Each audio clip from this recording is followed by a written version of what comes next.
one and all, to the 2025 Writers and Illustrators of the Future Awards. I am so excited to be here. Listen, yes, as should you be.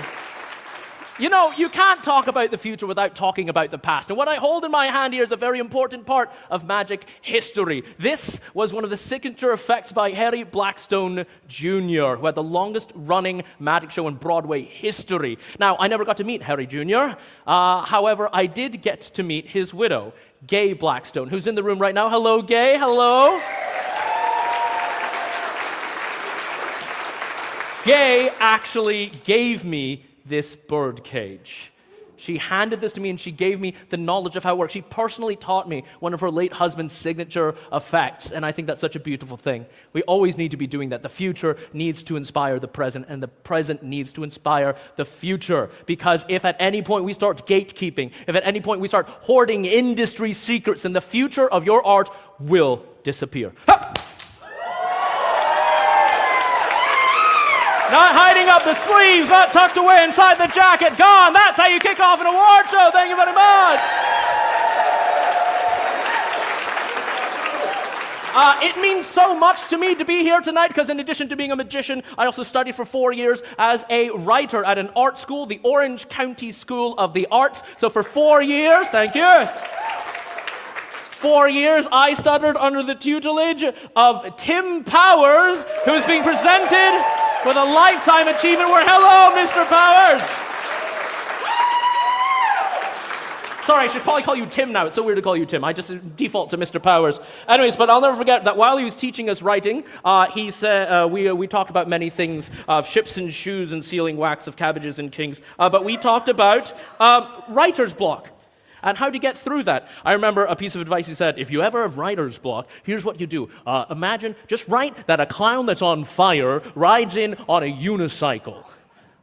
That is a genuine piece of advice he gave me. And guess what? Your writer's block will disappear because you will have something to write then. It might not be great, but you can fix bad writing. You can't fix a blank page, can you? Now, I've never had to use that trick. When I address writer's block, I approach it in a slightly different way because writer's block is a very interesting thing because writer's block, if you've outlined what you're doing, you know exactly where you're coming from. You can see the plot because you yourself have been putting it together. You have put every single piece of that story together yourself. So you can see where your story should be going, and yet, for some odd reason, it can feel like a complete and total impediment. Even though you know where you are, you still feel completely lost. And it's an odd thing to have that sensation when you yourself are in essentially a cage of your own making. To feel like that. Let's see. Yep. Look at that. So there you are, stuck someplace you don't want to be, even though you put yourself there, even though you can see every single step that it took for you to get to that place, you still will feel trapped. And sometimes even completely locked into place. Now, your natural instinct is to struggle, to try to get out of there, to write feverishly and furiously, to try to escape that, to keep on drawing and sketching, yes. But sometimes I find what works better, instead of fighting, is to relax. Is to take a breath and realize you are in control. This is your art. You've spent your whole lifetime mastering it, practicing it, working on it. So if you just take a moment and remember that you got yourself there, and maybe you take a break from it, walk away, make sure you have slept, you've had something to eat, and you've had some water. And then sometimes I find that what helps is a little help from my friends. Then I find that with enough time, I'm able to escape my writer's block.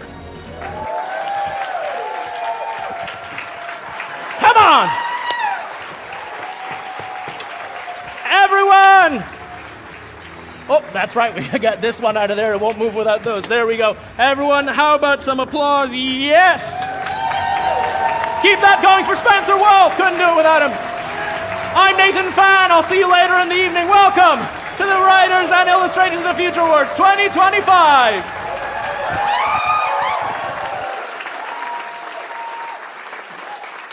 Welcome to the 41st anniversary of the L. Ron Hubbard Presents Writers and Illustrators of the Future. And for our thousands of internet viewers worldwide, we have gathered this evening under the sails of creativity at the Taglin Complex in Hollywood, California.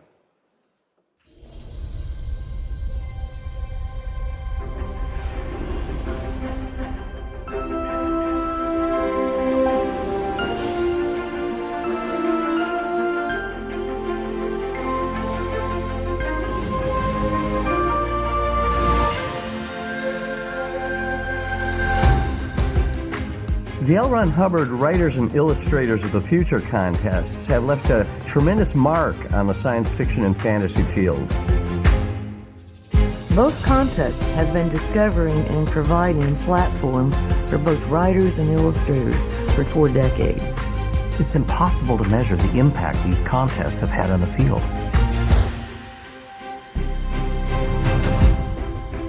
In the early days of the contest, in the mid-'80s, the workshop was held at a remote hotel at the end of Sag Harbor. It was Aldous Budrus and Orson Scott Card and myself teaching. And then from that remote, wind-blown place where we had the workshop, the actual event happened in New York City in Manhattan. And the array of important people attending and celebrating it was simply dazzling. I remember the first time that I came to the workshop and illustrators began piling out of the elevator. We started reviewing the portfolios. It was Kelly Freas, Paul Lear, and Ron and I, and we just had a wonderful time. We enjoyed looking at the artwork. And then we got Bob Eggleton, Ben DeFate, Larry Elmore, and more illustrators became popular and famous as the time grew by, from last century to this century. When somebody wins the contest, it's a really big deal. They get flown out to Hollywood for a week-long workshop. They spend time networking with each other and hanging out and learning from some of the biggest names in the writing and the illustrating field. In addition to studying very helpful essays that L. Ron Hubbard wrote, the winners are sent out on the street to meet and get into a conversation with a stranger as unpredictable random input. They're also given a random object. It might be a nail, a penny, an ice cube, which they will use as springboards associated with the stranger they met in order to write a story from nothing. The stories they write in 24 hours, which might seem like simply an exercise, but we tell them, no, Hubbard insisted that you can do this. And in proof of that, every year, at least half of the 24-hour stories that they write do later get revised and professionally published. The Gala is like the Oscars. You dress up fancy in a bow tie and a tuxedo, and the gals are all dressed up with the hairdos and the nice dresses. It's a big deal. Their story gets published and their artwork gets published, and they have this Gala book signing event, which is like the snazziest book signing that they're ever going to do. It's amazing the track record this contest has. That so many of the new writer winners and the new illustrator winners get their first moment in the sun.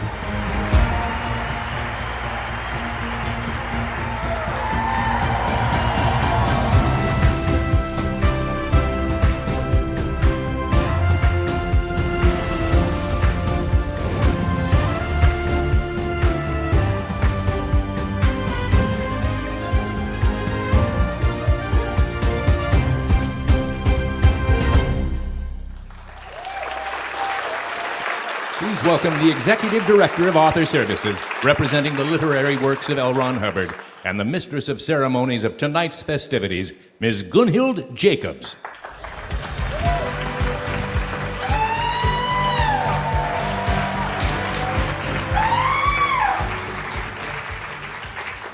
Thank you very much. Good evening and welcome to this celestial celebration of our 41st year discovering and nurturing new talent in the science fiction and fantasy fields.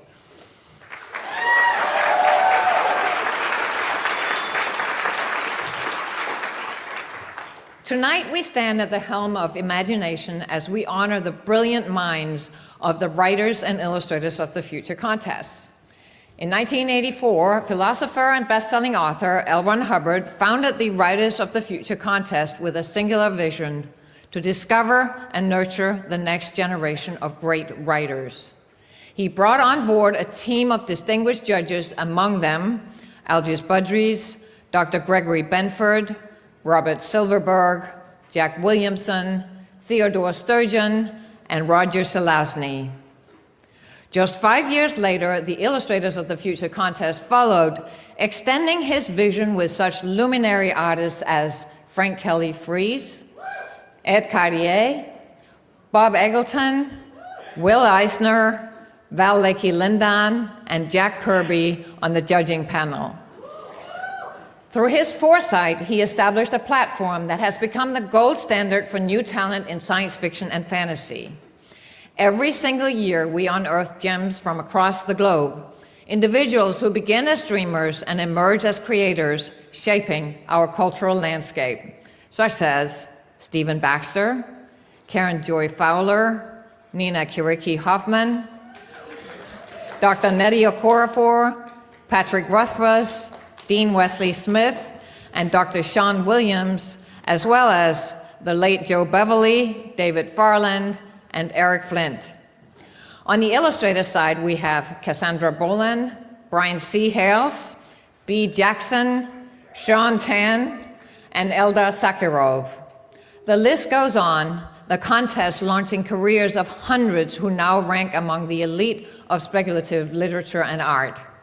These past winners have published thousands of novels and stories, graced book and magazine covers, and won every major award in the speculative arts, from the Hugo to the Nebula and even the Oscar, all reflecting the philosophy of L. Ron Hubbard.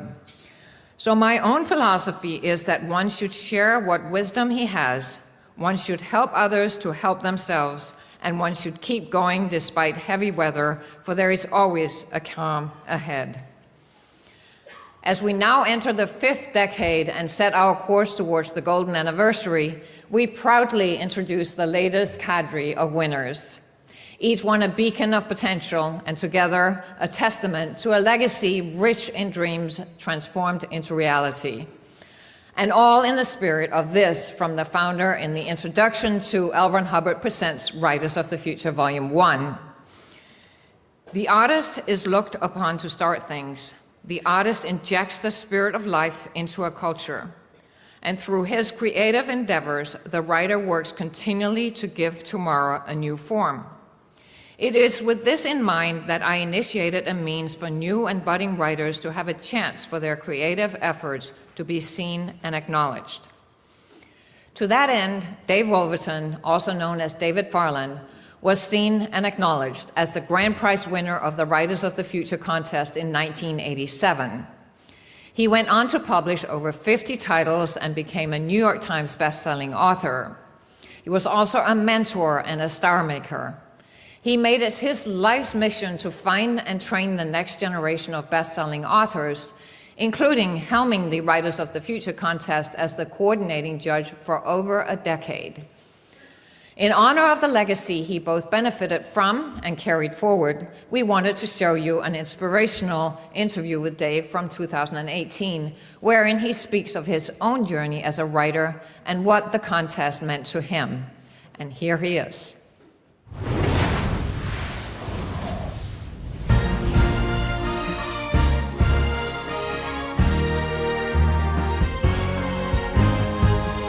L. Ron Hubbard obviously had a lifelong commitment to helping new writers. He did a number of things. He was head of the American Writers Guild, for example, when back in the 1930s.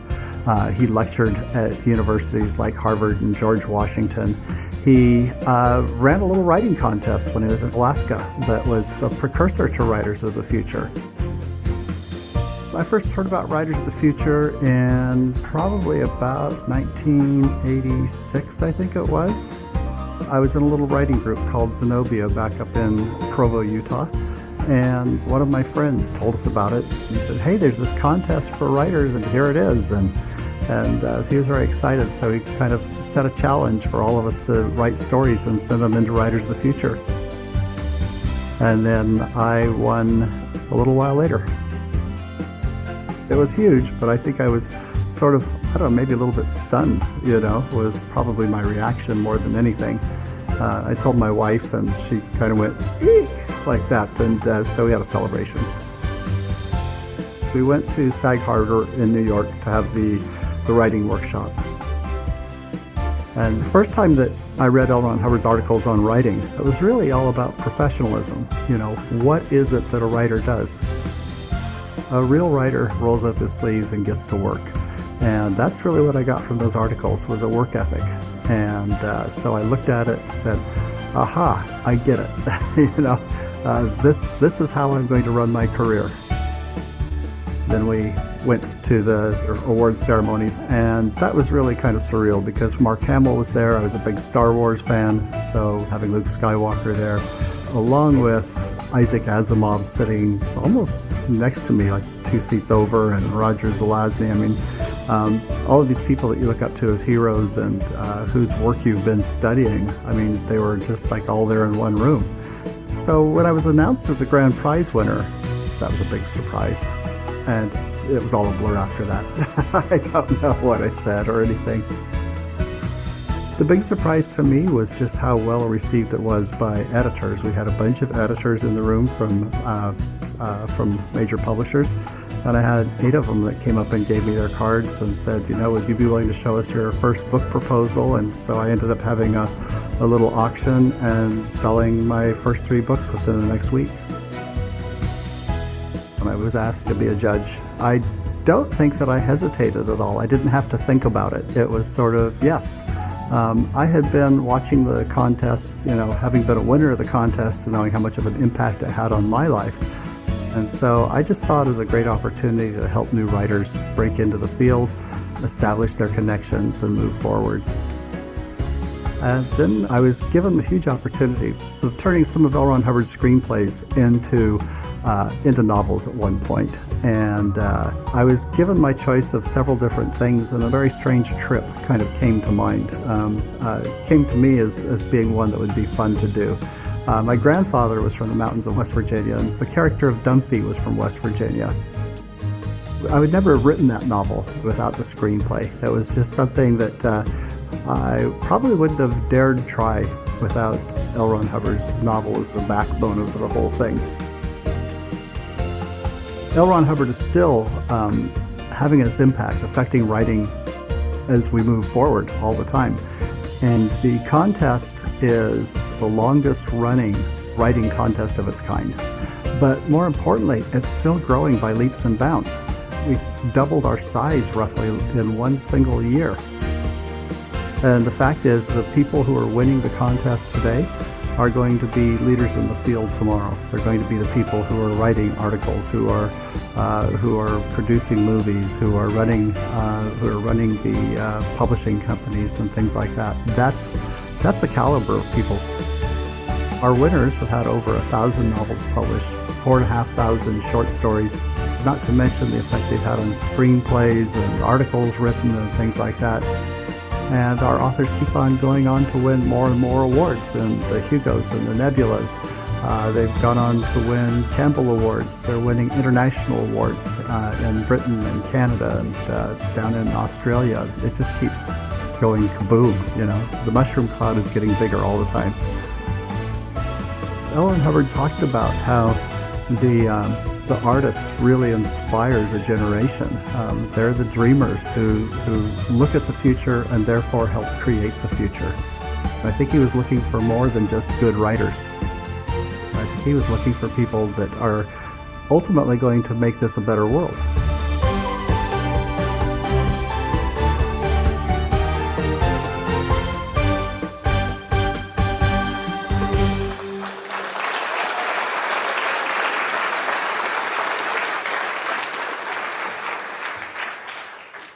In addition to the awards presentation and the unveiling of the grand prize winners, we have a few more featured highlights this evening.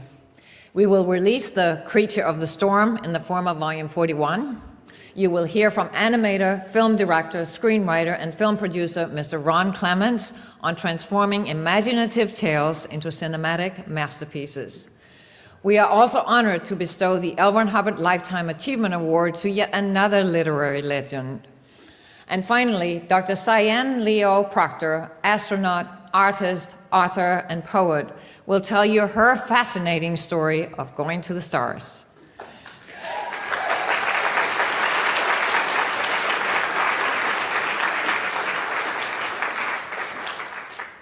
Now, in celebrating the 2025 winners, let's not forget those writers and artists who form the rock-solid foundation for these contests, the judges. They give their time and hard-won experience to pay it forward, helping navigate those new stars into their own constellations. We thank you all from the bottom of our hearts. Will all of our esteemed judges who are with us tonight please stand to be acknowledged?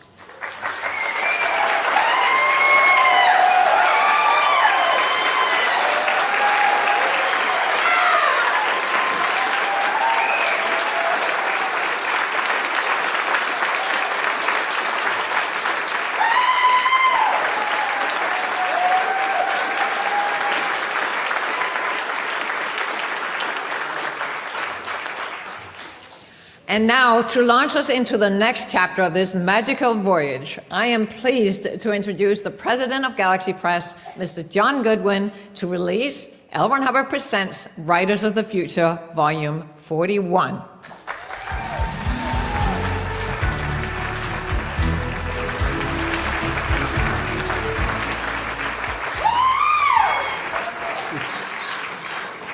Thank you.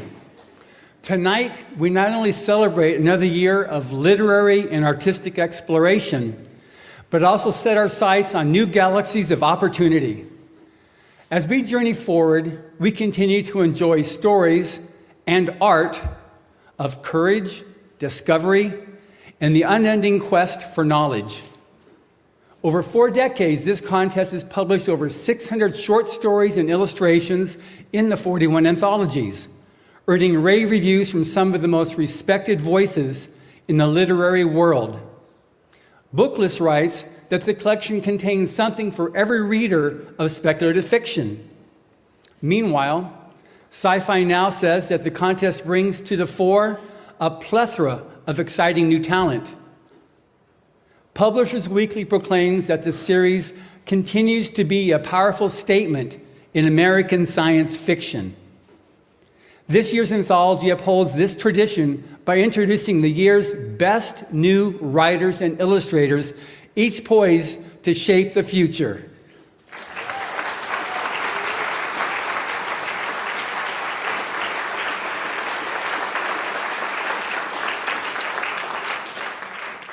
In an era where the landscape of publishing is as vast and variable as the universes we imagine, one constant remains.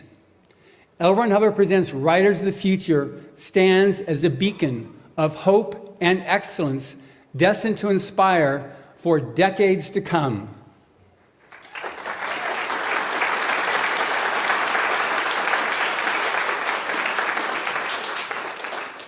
It is with immense pride I now unveil L. Ron Hubbard Presents Writers of the Future, Volume 41.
Illustrators of the Future contest judge Craig Elliott created the cover art Creature of the Storm. Inspired by his work on the Disney animated film Treasure Planet, Craig started to draw his own ship, combining European castle architecture into a massive galleon. When asked to provide a Writers of the Future cover, he pulled the drawing out of his personal archives and turned it into a full-fledged painting, storm clouds and green tentacles included. Accompanying this visual masterpiece is Sean Williams' Under False Colors, based on an idea he had for years of a sailing vessel infected with a curse flung by a careless wizard. Two ideas from two independent creative souls converging into one. The second bonus story is in the anthology, My Name Was Tom, by Tim Powers, right there.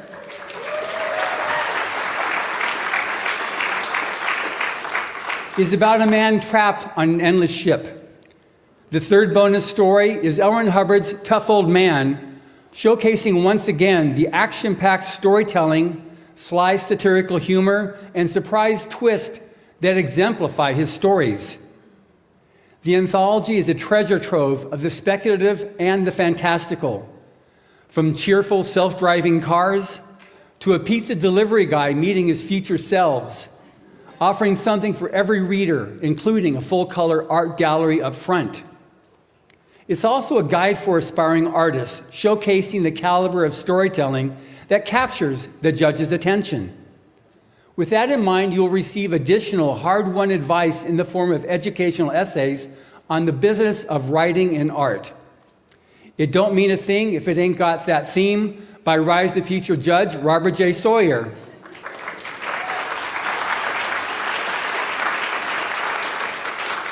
Wherein he gives advice on choosing a theme that will get readers talking about your stories for decades and centuries to come. An Artist's Path by Illustrators the Future Judge Tom Wood,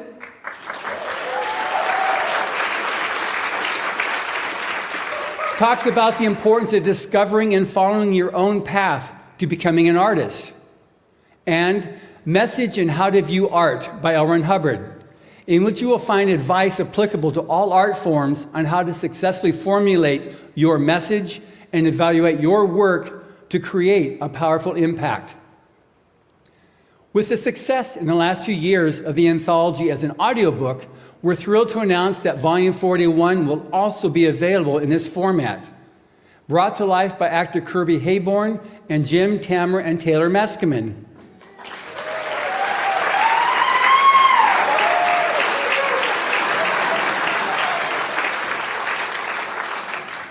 The book releases April 22nd in stores throughout the United States and Canada, along with the audiobook from digital outlets. Both are available to pre-order now. In Australia, the UK, and South Africa, and online in New Zealand and throughout Asia, Europe, Central, and South America, it releases on June 18th. And for those of you here tonight, you will be able to get your printed copies so you can get them signed by all these writer and illustrator winners.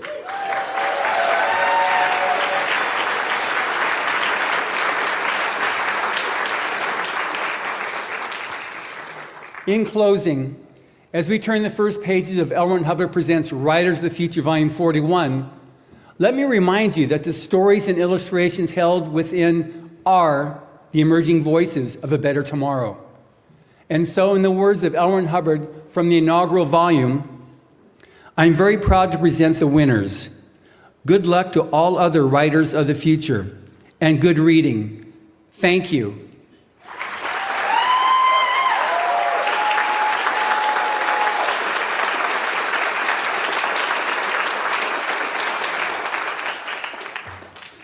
And now, on to the awards. Each quarter, entrants from around the world submit their stories and illustrations to the contest, where the coordinating judges select honorable mentions, silver honorable mentions, semifinalists, and finalists. Our blue ribbon panel of judges then narrows them down to the winners, 3 writers and 3 illustrators. Since it is a quarterly contest, the process repeats every 3 months. At the end of the year, a second phase of the illustrator contest begins. We commission each of the winning artists to illustrate a winning story with a 30-day deadline. This is done under the art direction of contest coordinating judge Echo Chernick.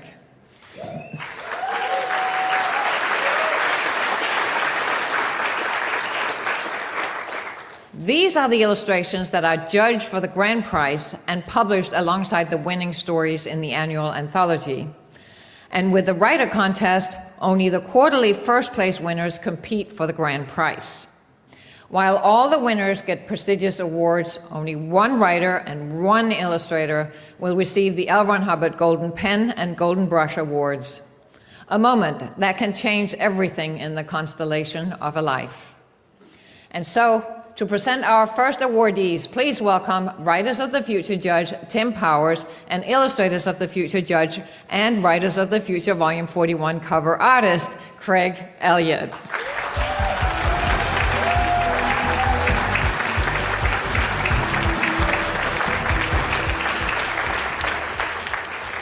Ian Keith is a second place winner from Phoenix, Arizona.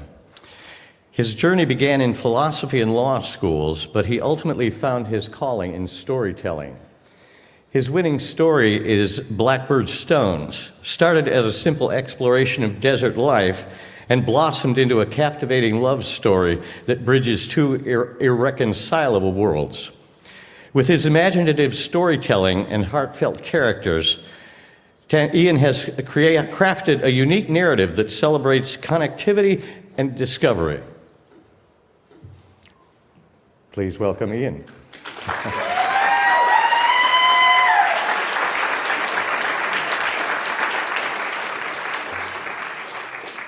Mariana Mester is an impressive artist whose journey is as inspiring as her work. Born in Hungary and raised in a small village, she developed an early love for painting, admiring the artistry of those around her. Though her path was delayed, 10 years ago, she dedicated herself to her craft and has since mastered 9 distinct artistic styles. She strives to bring beauty into the lives of all of those who experience her work. Please join us in congratulating them both.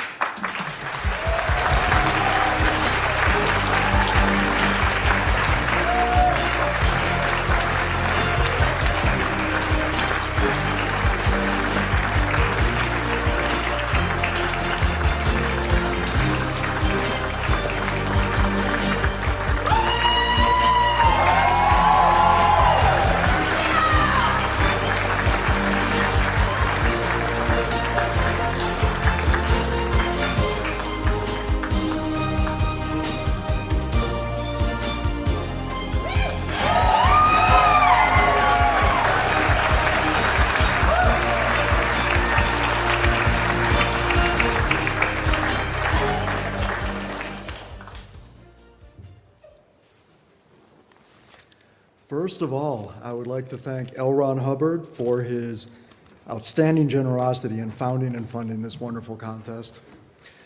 I would like to thank everyone at Galaxy Press and Author Services, Inc. for making this past week so fantastic. I would like to thank the contest judges for donating your time and your brilliance to teaching my classmates and me. And I'd like to thank the judges for picking my story. Thank you so much. I can't tell you what this means to me. I especially want to thank contest coordinating judge Jody Lynn Nye for her editorial guidance. It made my story better. It was wonderful working with her. I want to thank my 2 writing workshops back home in Phoenix for your comments on my story. I especially want to thank Ed for first telling me about the Writers of the Future contest. I want to thank my cohort in Volume 41, all my classmates, the writers and the illustrators, for being some of the most amazing and magical people I have ever met. I want to thank Mariana Mester for, yes, thank you, for your inspired painting to accompany my story. It is an honor to have my work partner with yours. I want to thank my team of editors who worked on this story with me, Mom, Dad, and my brother Eric, for your valuable advice on my story. And most of all, I want to thank Rebecca and our children for being the lights of my life. Thank you so much.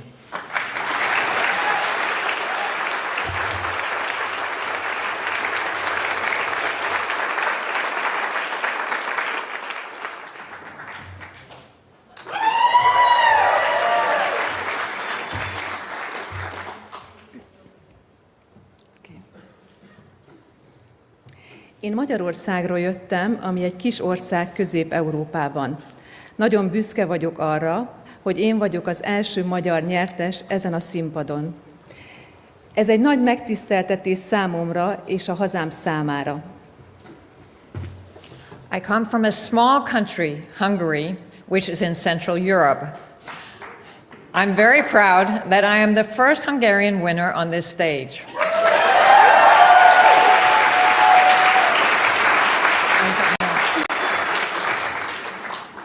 It is a great honor for me and for my country.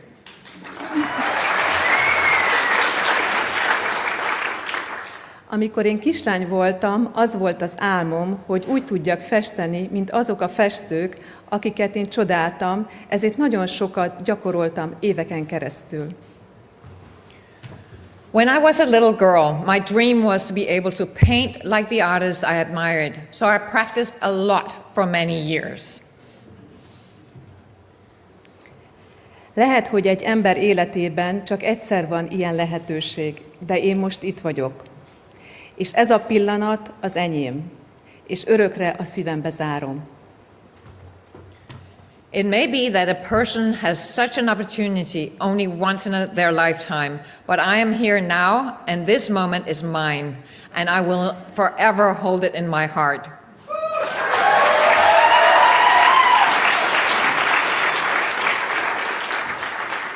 Szeretnék köszönetet mondani a zsűrinek, a Galaxy kiadónak, a segítségükért, a támogatásukért és a fantasztikus gondoskodásért, amit tőlük kaptunk. I would like to thank the judges, Galaxy Press, and Author Services for their help, support, and the fantastic care we received from them.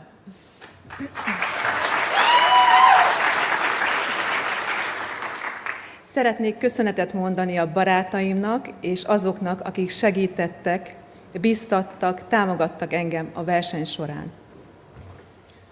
I would like to thank my friends and those who helped, encouraged, and supported me during the competition.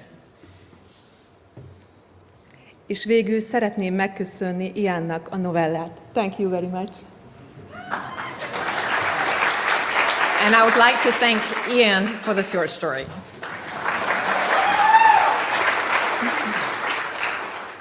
Hálás köszönet Aaron Hubbardnak, akinek a munkássága inspirált engem, és megváltoztatta az életemet. Grateful thanks to L. Ron Hubbard, whose work inspired me and changed my life. Thank you. Thank you very much.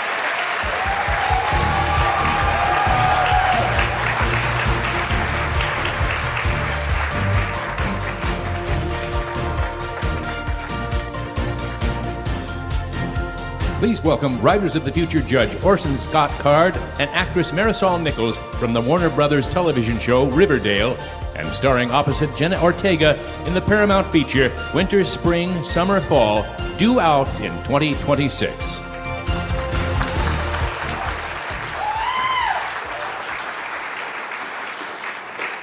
Writer-winner Robert F. Lowell is from California's Central Coast. His life has been shaped by a wide range of experiences, from researching international relations to teaching across the globe. His unconventional career has led him to become an instructional systems designer. In Kill Switch, he tells the story of an obsolete police robot who faces the thin line between justice and murder. The tale, a love letter to a city that broke his heart, reminds us that even in dystopia, hope can still prevail. Jordan Smeisterla was born in Houston, Texas, and has been drawing for as long as she can remember. Her passion for fantasy art blossomed through her love of books, films, and D&D, where she connected with other creatives. While starting as a traditional artist, she now blends digital techniques into her work, bringing vibrant and imaginative worlds to life. Jordan is currently earning her BFA in illustration and is eager to continue learning and creating. Let's welcome them both to the stage.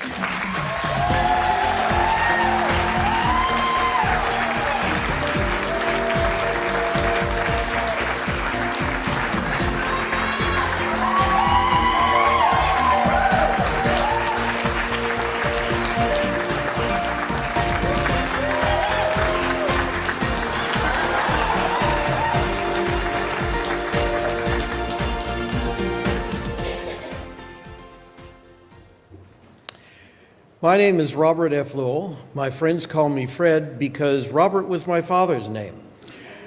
Dad worked for many years in Hollywood before I was born. People at that time in Hollywood considered him the lowest form of life. He was a writer. I won't tell you the name of the studio that he wrote most of his scripts for, but it has a lot to do with mice. He wrote for many very successful television series and some truly terrible feature films. But as all of us here know, writing can be a very precarious career. And when I came along, work was scarce, so he left Hollywood to take a teaching job, and he never went back. I know that when he passed away, he was grateful for two things: that I never had to go to war like he did, and that I never tried to earn a living as a writer. Sorry, Dad. First, last, and always, I'd like to thank God. Thanks to Amanda and my family for putting up with a man in his 60s trying to live out the dreams of a 15-year-old kid.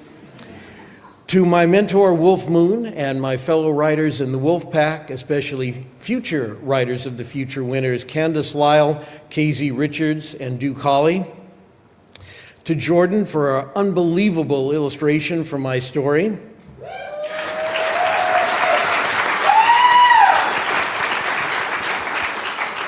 To Christine Nielsen for giving the fight scenes a good butt kicking.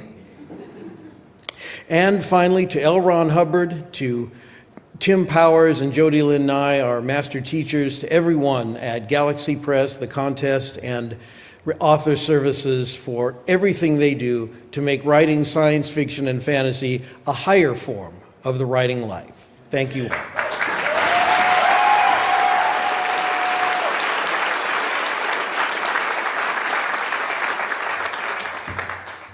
Good evening, everyone. Thank you for the enthusement. It is an honor and a joy to be here among so many of the most creative people I have ever had the pleasure of meeting. It's been an incredible week full of dragons, swashbuckling pirates, and a lot of the same amazing $4 burger down the street. But I wouldn't be here without a long list of people whom I would like to thank now. First of all, I would like to thank Galaxy Press and Author Services, as well as everyone behind the scenes of writers and illustrators of the future. This has truly been an unforgettable experience, and I am forever grateful. Secondly, I'd like to thank the judges and those who spoke to us at the workshops. You have gifted us with all with invaluable advice. I would also like to thank my writer for such a spectacular story. It was truly amazing.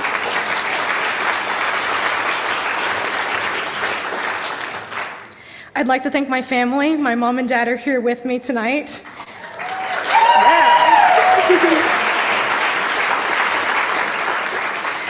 They're my biggest supporters, and I love y'all so much. I'd also like to thank my extended family, including my grandparents, who are hopefully watching at home if they got the TV to work. I'd lastly like to thank my friends back home. Being surrounded by creative people made me want to be a creative person forever, and I love you guys so much. This also includes my roommate Mackenzie back in Savannah, who I'll be graduating with in about 8 weeks.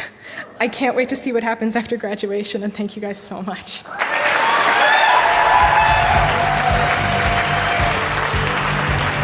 Please welcome Writers of the Future Judge Todd McCaffrey and Illustrators of the Future Judge Brittany Jackson.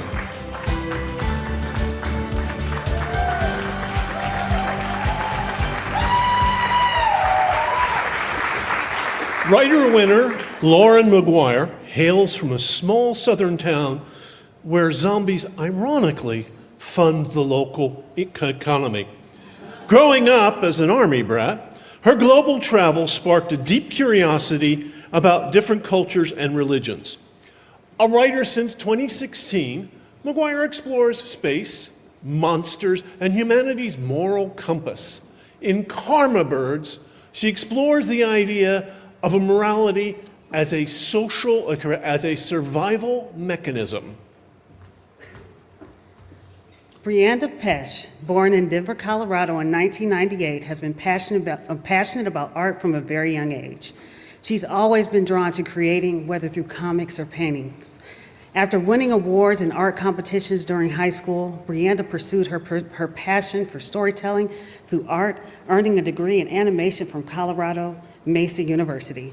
She's pursuing her MFA in illustration at Savannah College of Art and Design, and she continues to bring creative stories to life. Please welcome them both to the stage.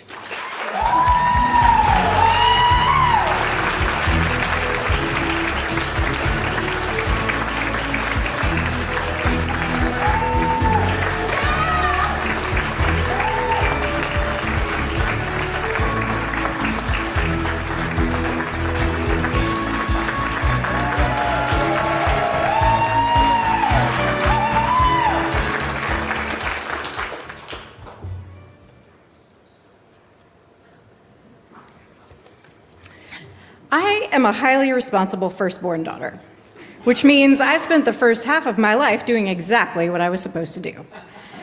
Writing for me was like falling in love. I found it when I was least expecting it. At the time, I was balancing 3 children and a corporate job, which was like one thing too many, and then someone decided it would be good to do the cultural upheaval that was the run-up to the 2016 election. I started writing essays so I could think.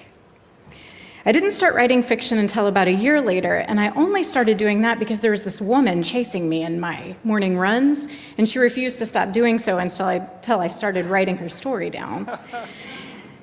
And it took about 6 months of this before I told my husband what was going on, and then I said, hey, I have written 60,000 words of a story. And he said, well, let's finish that, and I did, and then we tried to sell it. We have an expression in the South, bless her heart. I didn't know the first thing about writing, so I spent the next several years learning as much as I could. And I practiced, and I sent letters out, sent stories out, and got rejected and kept practicing, and here I am.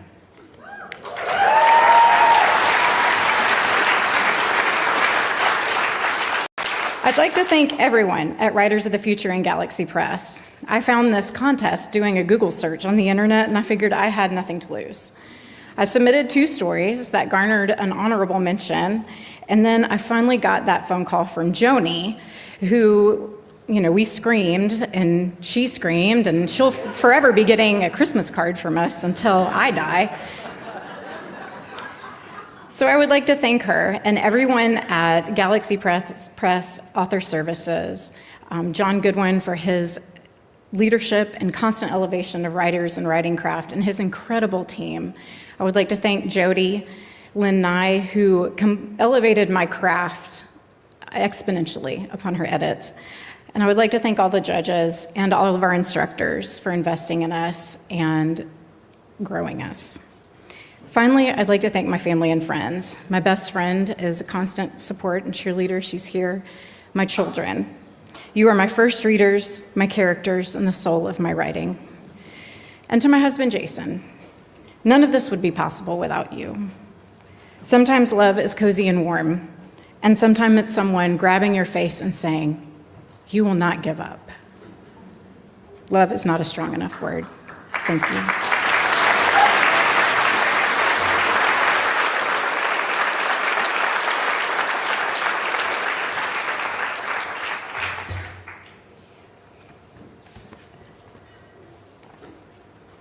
So I would like to start by thanking those that put me on this stage tonight and made all of this possible. The staff and volunteers of Galaxy Press and Author Services, and the judges that chose my story.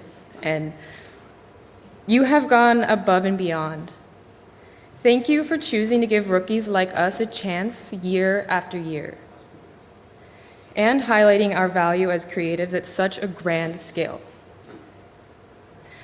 I am so full of gratitude for how far you've gone to raise us up this past week and maintain the legacy of L. Ron Hubbard's writers and illustrators of the future. With that, I'd also like to recognize that I would not have made it this far on my own. So, thank you, Dad, for teaching me that the answer is always no if I don't ask, which led me to talking with an advisor so I could take my first art classes in high school and not have to drop orchestra. And Mom, for being my biggest cheerleader ever since I got that first call from Joni. Thank you both for teaching me to advocate for myself and to reach for the stars. Lastly, thank you to all of my loved ones who have believed in me and my dreams through all my highs and lows. I could not ask for a more solid foundation to support me through all the chaos of life. You know who you are. You're watching this right now, or you'll watch a recording later, so. I love you all so much. Thank you.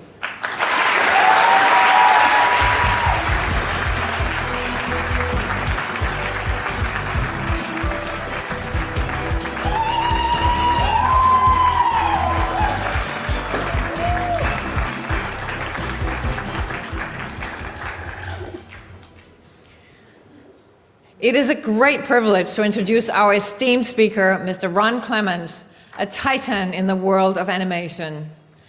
As a celebrated film director, screenwriter, and producer, Mr. Clements has been the driving force behind such iconic animated movies as The Little Mermaid, Aladdin, Hercules, The Princess and the Frog, and Moana.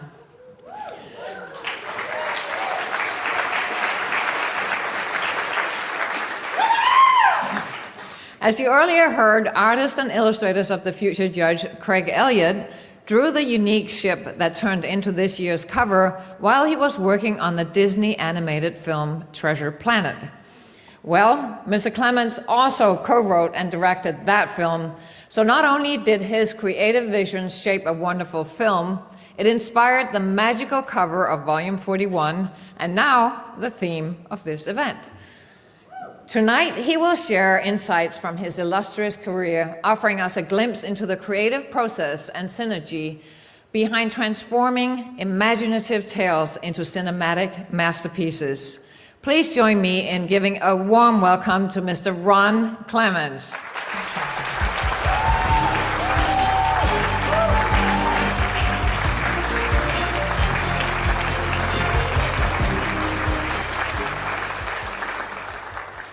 Thank you. It's an honor to be here.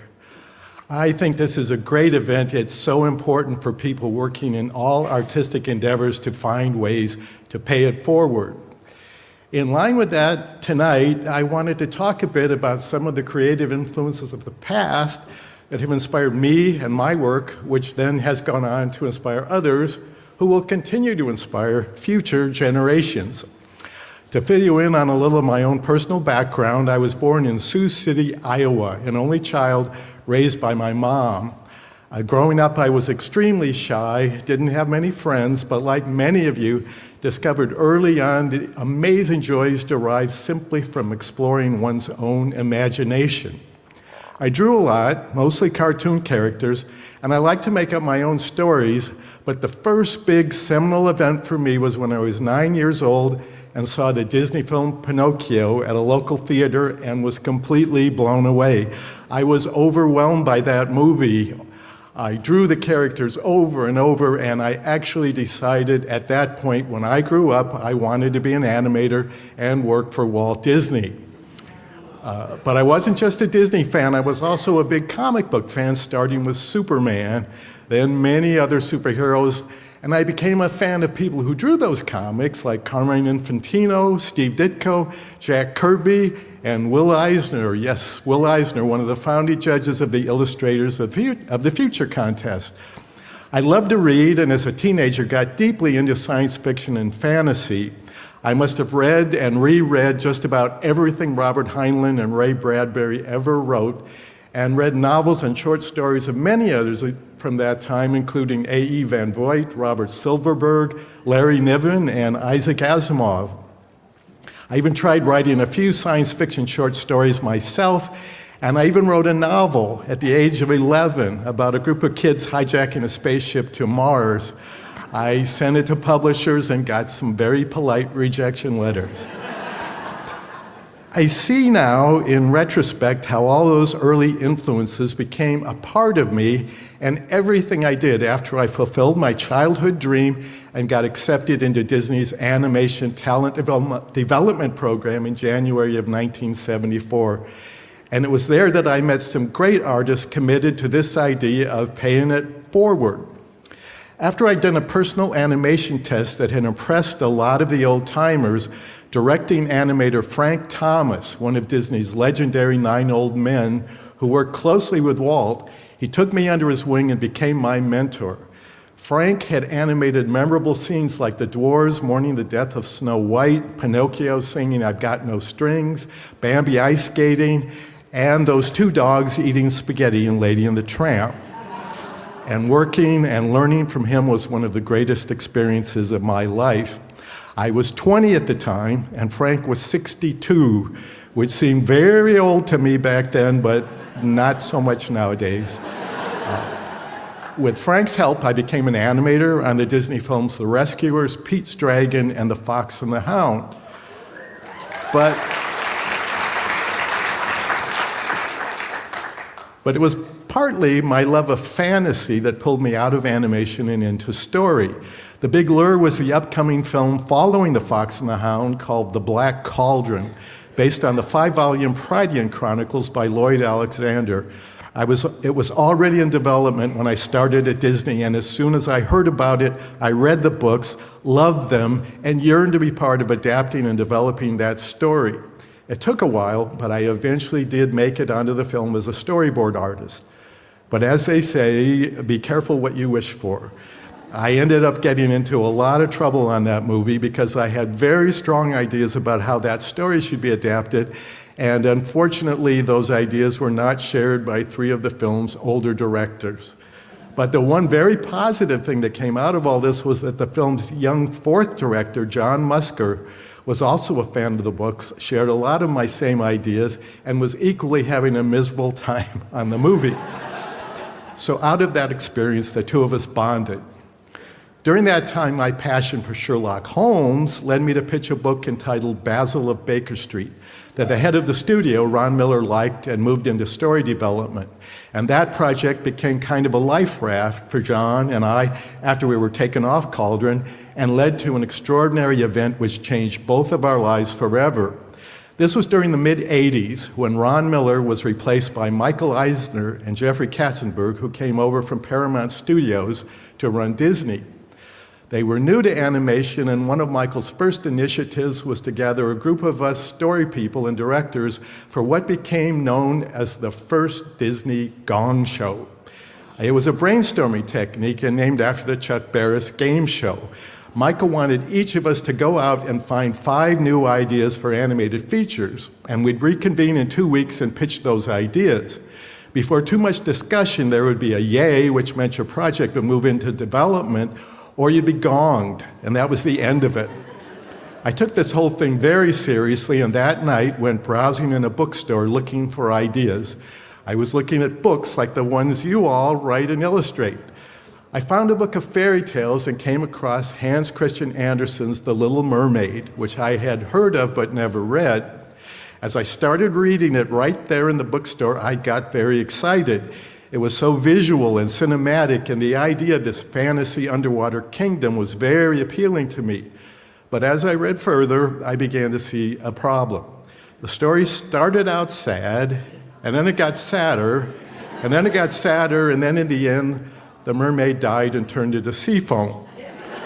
It was kind of depressing. But still, I couldn't get this idea out of my head. I mulled about it for days until I came up with a number of ideas. having her father, the Sea King, hate and mistrust the human world, making the Sea Witch more of an actual villain, giving the mermaid a ticking clock, and out of all that, finding a way to give the story a happy ending. I put all these ideas together into a 2-page treatment and also wrote 2-page treatments on my other 4 ideas, 3 of which were science fiction based. 2 weeks later, we reconvened. Michael went around the table and asked each of us to only pitch our best idea. When they got to me, I said, The Little Mermaid, and was immediately gonged by Jeffrey. He said they were developing a sequel to Ron Howard's movie Splash at the time and thought it was too close. Seeing my disappointment, he asked me to pitch my second best idea. It was Treasure Island in Space. That got gone too. They thought the plot was too close to the next Star Trek movie they'd been developing at Paramount. Actually, the next Star Trek movie was the one where they went back in time to save the whales, so something changed. I was bummed, but fortunately, I did turn in all 5 of my treatments. A few days later, I got a call from Jeffrey. He and Michael had read all the treatments. He dismissed each of them one by one until he told me both he and Michael really liked The Little Mermaid and wanted to put it in development. Later on, when screenwriter Michael Christopher pulled out of the project because he thought his take would be too dark, I asked John Musker, who I knew was a good writer, if he'd be interested in collaborating with me on the screenplay. He was, so I pitched the idea to our boss, Peter Schneider, and gave him a spec science fiction script I'd written a couple years earlier as a sample. And he gave us a chance. John and I wrote a script that Jeffrey really liked, and it made sense for the 2 of us to direct it. So out of that, a 35-year partnership began, and Disney Animation entered an exciting new future. I also wanted to talk...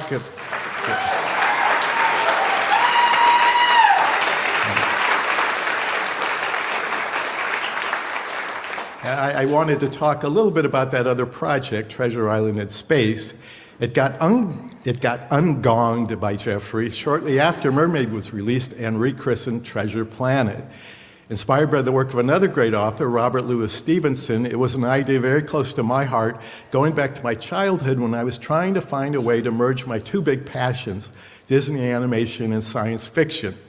The plan had been for John and I to make that movie following Aladdin until Jeffrey suddenly decided he no longer wanted to make it.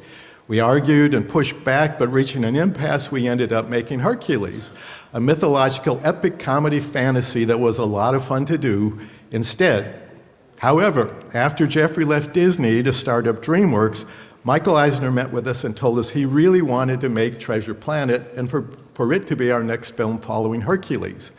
And that led to an incredible 4 years and a film I am deeply proud of, with fantastic and innovative work by an amazing group of artists, including the enormously talented Craig Elliott, who, as we saw, is here tonight, and who did the artwork for this year's anthology, L. Ron Hubbard Presents Writers of the Future, Volume 41, and who invited me to speak this evening. Thanks, Craig.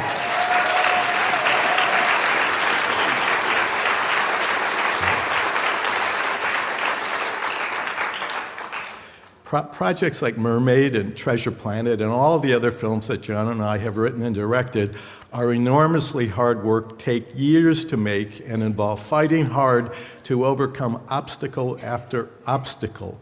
But there are few things more satisfying than seeing dreams that at one time only existed in your head become real and out there in the world, where they can inspire the people and the culture and the artists of the future, just as we were all inspired by those of the past. In my old age now, I can see more clearly how the future isn't just something that happens, it is something that you create. And the ripples from those creations go on, who knows how far, maybe to infinity and beyond.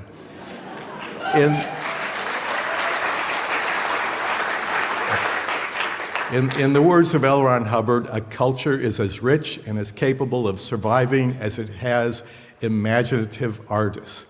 So, an artist like the ones we are celebrating tonight here. So, good luck, and may all your dreams come true. Thank you.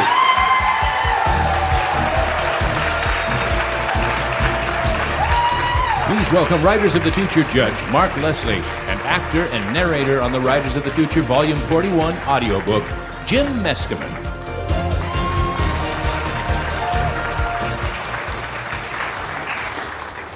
Writer-winner Barlow Crestmont has lived everywhere from the US to China, though he's still trying to juggle his life and master his Rubik's Cube. When he's not teaching English or writing speculative fiction, he's learning languages. His Spanish is coming along nicely, or so he claims. His story, The Boy from Elsewhere, explores a world ruled by screens, something he fears could soon come to fruition. Let's hope we have a bit more time before that happens. Speaking of time, I think I have time for just a short dad joke, as long as I do it like Sir Patrick Stewart. Why did Picard give the robot a needle and thread? He wanted to make it so.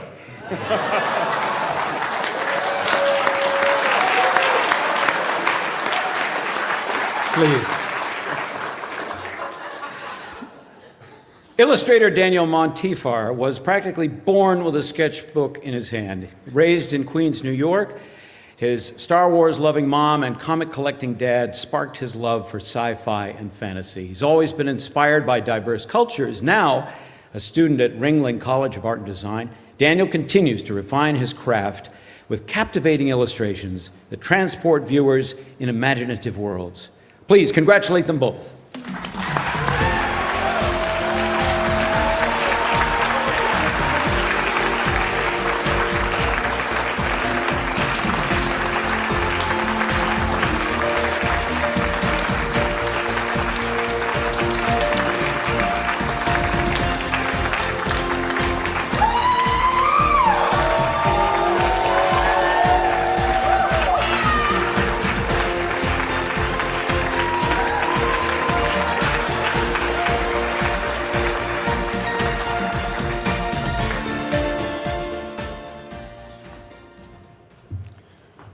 Wow, I feel like Jerry Maguire at that last scene when he comes in and there's a women's group happening in his living room. If this is where it has to happen, then this is where it has to happen. You guys are all the women's group. I should tell you, first of all, that I have a love-hate relationship with writing. On good days, when my mind is in a constant reverie during the waking hours, at night when the ideas about stories and settings and characters, they enrich my dreams.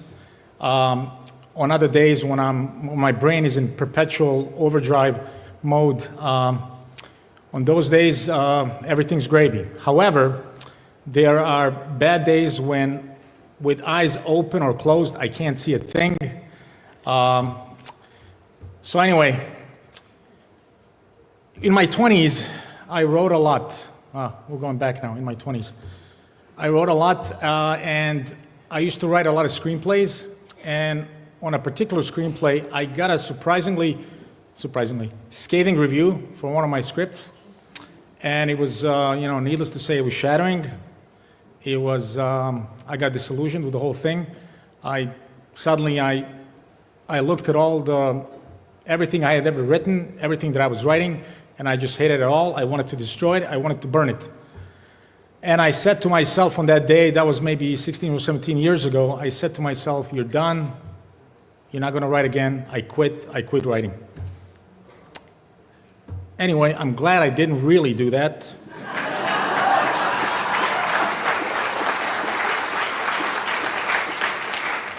I'd like to thank the L. Ron Hubbard Foundation, all the judges, all the writers, all the illustrators, everyone at Galaxy Press, at Author Services, all the staff, all the volunteers, and especially all the drivers. Thank you all. I'll never forget this. Thank you.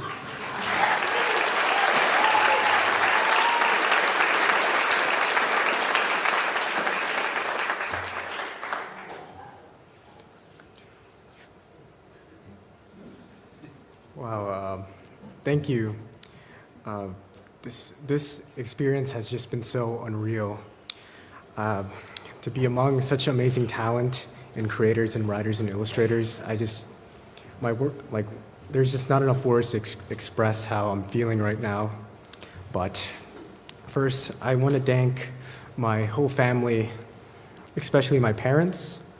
To my mom, thank you for being my biggest supporter and always reminding me to believe in myself. And I want to thank my dad, he's the one who first suggested I should apply to this, and he pushes me to just keep going. And I want to thank my brother Gabriel for just being like a cool guy, and he's just always had my back, and I love him. I want to thank my grandparents, Tessie and Theo Montefar, and I want to thank mother, grandparents Nila and Nando Vascara. Their love and strength continue to inspire me every day. I want to thank all my professors and mentors and all my friends who helped me, guided me along, who helped me continue to bring my passion into a purpose. And I want to give a huge thanks to all the judges and everyone behind the event, from Author Services, from Joni and Maliva and Echo, who helped me create this wonderful illustration. And I want to thank L. Ron Hubbard for creating this contest where new voices can be seen and celebrated. And thank you to all the illustrators and writers that I've met this week. We all did such an amazing job, and I'm glad that I got to meet all of you and know you. And I just want to thank Armand for writing such an amazing story that I can provide an illustration for.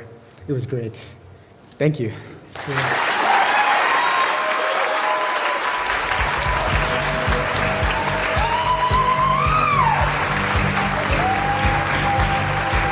And now please welcome Writers of the Future Judge Nancy Kress and Illustrators of the Future Judge Tom Wood.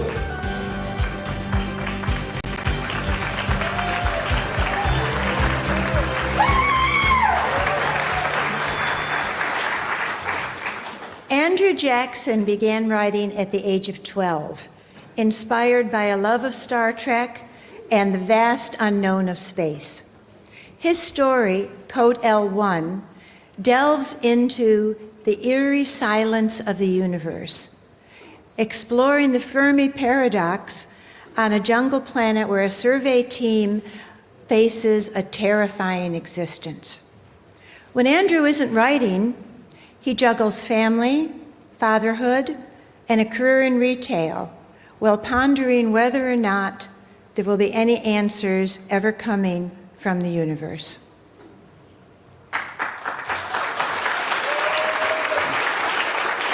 Illustrator winner Heather Ann Lee has been creating art since she first held a crayon.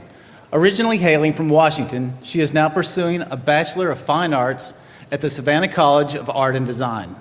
Her work combines a love for traditional painting with digital techniques. Drawing inspiration from the world around her, she brings epic stories to life, often featuring dragons and knights. Please congratulate them both.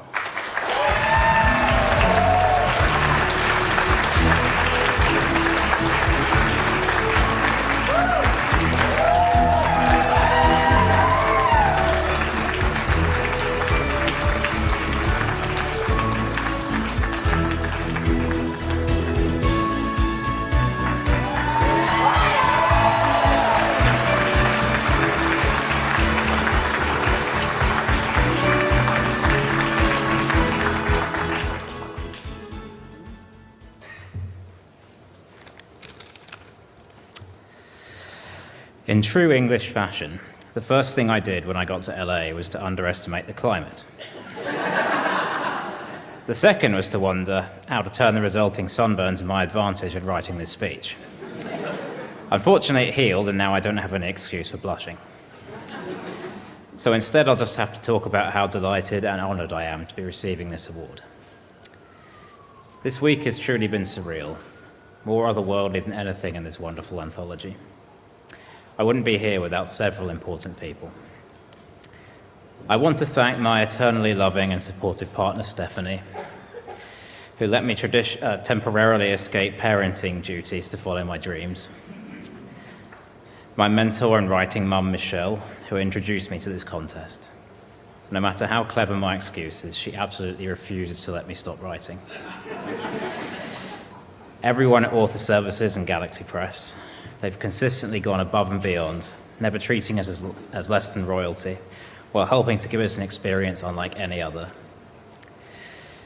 The L. Ron Hubbard Estate, which continues to fund this incredible contest. My illustrator, Heather, for bringing my story to life in her stunning artwork.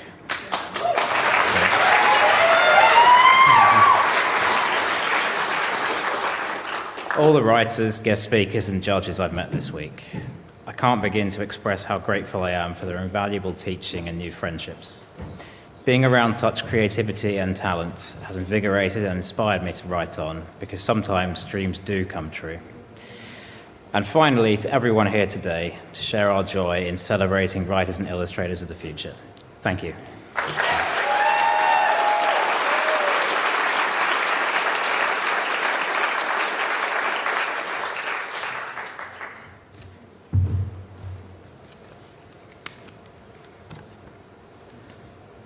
To say this week has been life-changing would be an understatement. I've had the tremendous privilege to learn from and alongside the most talented and funny people I've ever met. I will never forget all you lovely people and the experience we've shared this week. So I want to thank Author Services and Galaxy Press and everyone who helped put this thing together. I want to thank the amazing judges who have helped me grow as an artist in more ways than I can count, and thanks to their time, kindness, and expertise. I want to thank the other winners who I've learned so much from.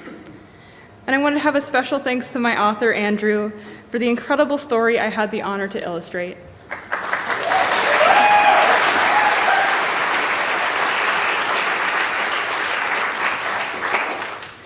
I also want to thank Jordan, my rock. I also want to thank the person who set me on my artistic journey, my neighbor and mentor, Janet Armentano, and of course, a huge thank you to my family and friends near and afar. I love you all so much. Thank you.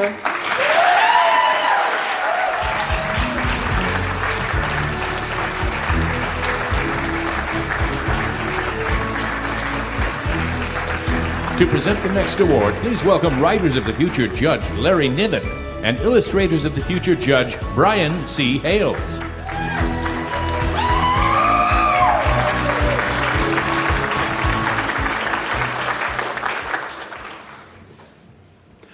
First place writer, winner, Randon C.J. Bartholomew, is a Brooklyn-based freelance writer with a knack for blending science journalism and fiction.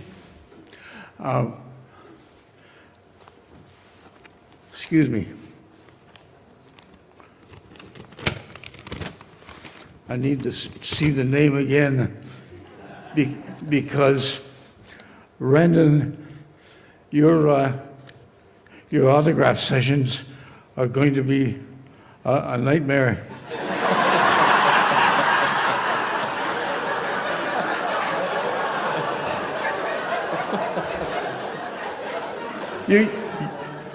You might want to think about shortening the name.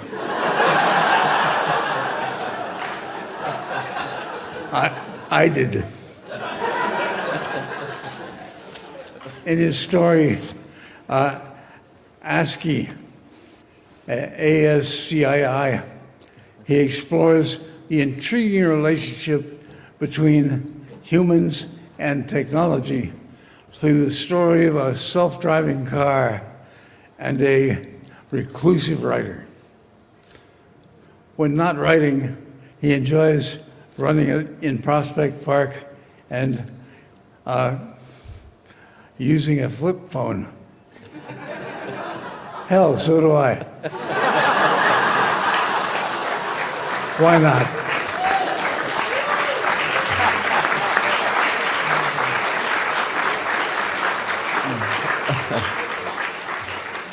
Trimony Sutcliffe was born in Provo, Utah, and raised in Arizona, where she chased rattlesnakes while hiking desert mountains before discovering the real danger, acrylic paint. After years trying to master watercolors, oils, and acrylics, she declared war on traditional painting and switched to digital, where the only dangers are glitches, storage space, and a low battery. Her art journey began in the local library where she swapped snake wrangling for sketchbook scribbles. Turns out books are much safer. Please welcome them both to the stage.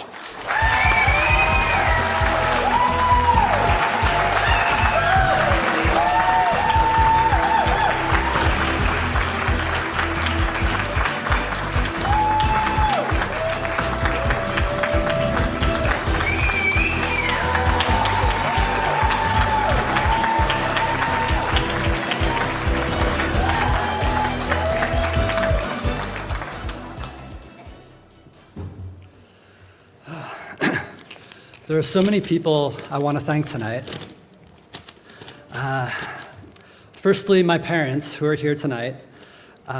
They gave me my love of reading and my curiosity, and I wouldn't be here if they hadn't done that. My brother, our weekly calls keep me on track and energized. And to my sister, who is the very first fan of my stories. I think no matter what else I ever publish, to her, I'll always be the author of The Talking Berries. And thanks to my friend Lena for being here, for all her years of friendship and support.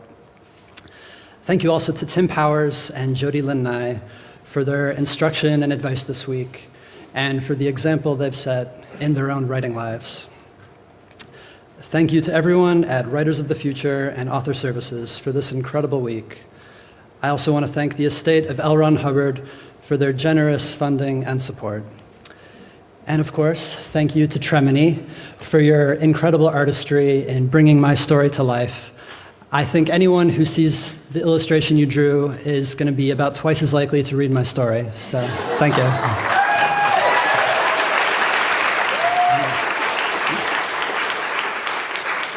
And thank you to the Climbing Ivy writing group for their consistently excellent feedback on this story and many others. And lastly, thank you to my classmates for making this a week I'll never forget. Thank you.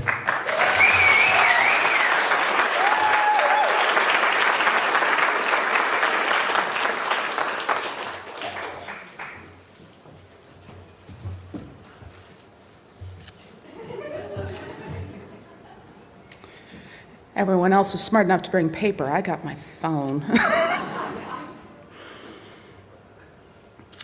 So I would like to thank the Illustrators of the Future contest and everyone at Galaxy Publishing and Author Services. But first, I need to let you know what I'm so incredibly grateful for. In life, there are moments that when you turn 102, and you forget where your paintbrushes are, you're going to look back and still remember that that happened to you. Here are a few of the moments from the last week. Some of them were funny. There was an accidental marriage proposal. I was sitting next to Mana in our workshop, and she asked me if I had an eraser that she could borrow. I gave her one of mine, and she thanked me, and said something about she forgot hers. And I said, well, that's life. And she looked over at me a little confused, and she says, but you have husband, yes? And I looked at her even more confused and looked down at her app and saw that it had translated to say, will you be my wife?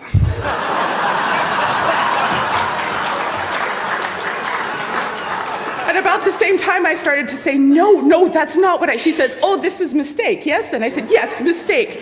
And she goes, okay, but you do have husband, yes?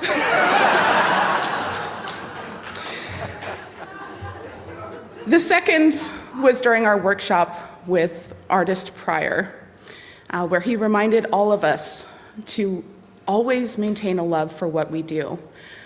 He let us come up and work on a painting with him for a few moments, and as I was standing there holding up the brush, starting to be so meticulous about it, he leans over to me and he says, hey, Don't paint outside the lines.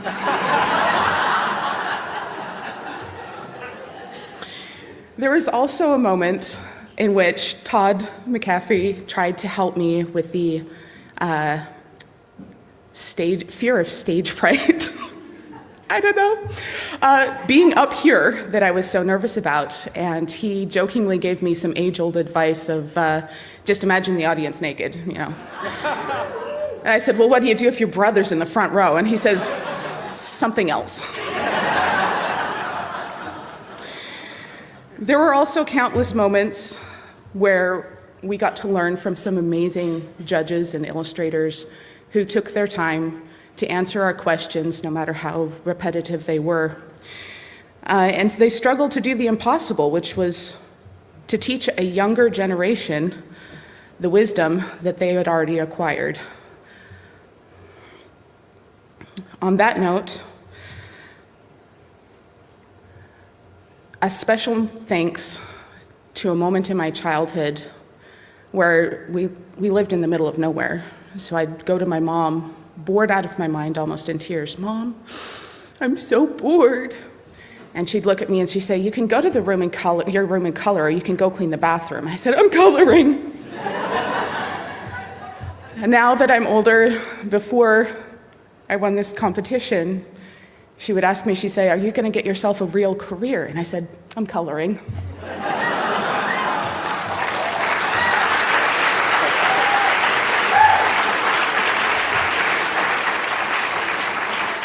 So thank you from the bottom of my heart to everyone at Galaxy Publishing and Author Services, and a special thanks to L. Ron Hubbard's Writers and Illustrators of the Future. You did the impossible, and you managed to turn an entire week into a moment. Thank you.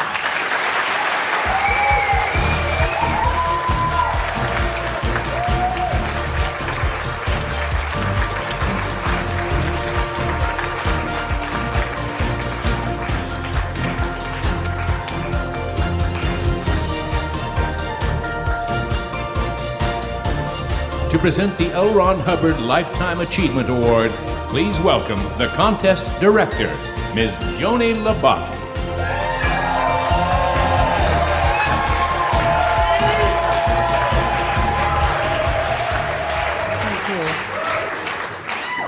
We bestow the L. Ron Hubbard Lifetime Achievement Award to individuals for their outstanding contributions to writing and art.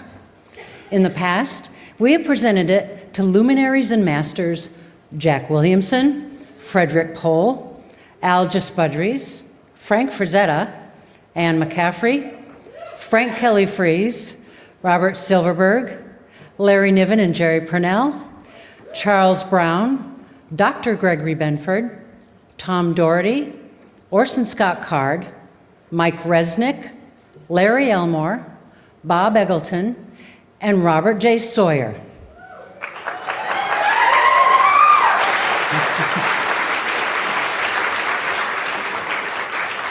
This year, we are presenting the award to an author who has not only conquered the literary world, but also the quirky twist of time itself.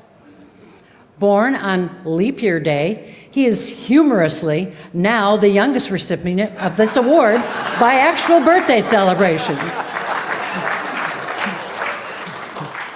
Throughout his extended years, he published his first 2 novels in 1976, embarking on a prolific and influential journey. His notable works, including the award-winning The Anubis Gates and Last Call, demonstrate a mastery of blending historical richness with his thrilling essence of fantasy. His brilliance as an author has garnered him 3 World Fantasy Awards, alongside high praise from peers within the speculative fiction community.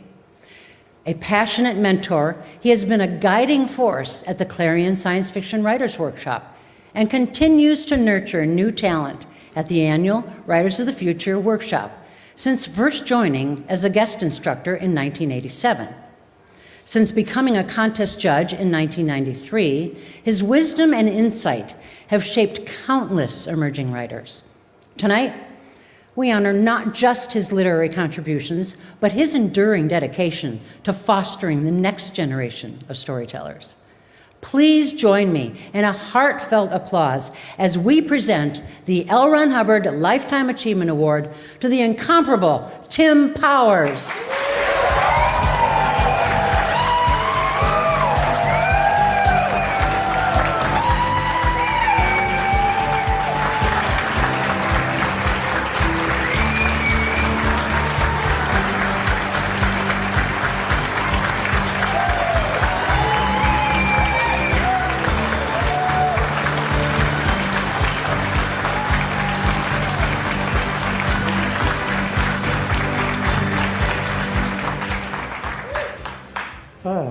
Thank you. I'm very honored. Very, very honored. In fact, I think I'm a little intimidated by the stature of the writers who have won this in previous years, as you just saw. Anne McCaffrey, Robert Silverberg, Larry Niven. But I'll take it. Gratefully. I sold my first novel 50 years ago, and ever since, everything I've written has been that stuff we all read and write, science fiction and fantasy.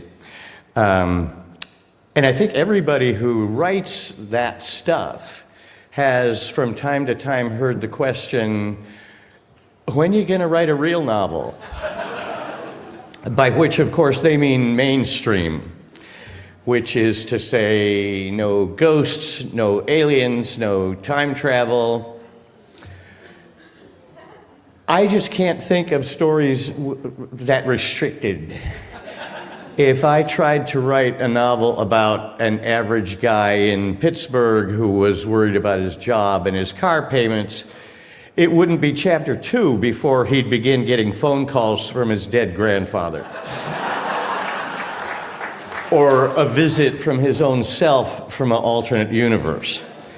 The thing about mainstream fiction, I mean, for all its humbling virtues, mainstream fiction is like a straight line highway between null forests.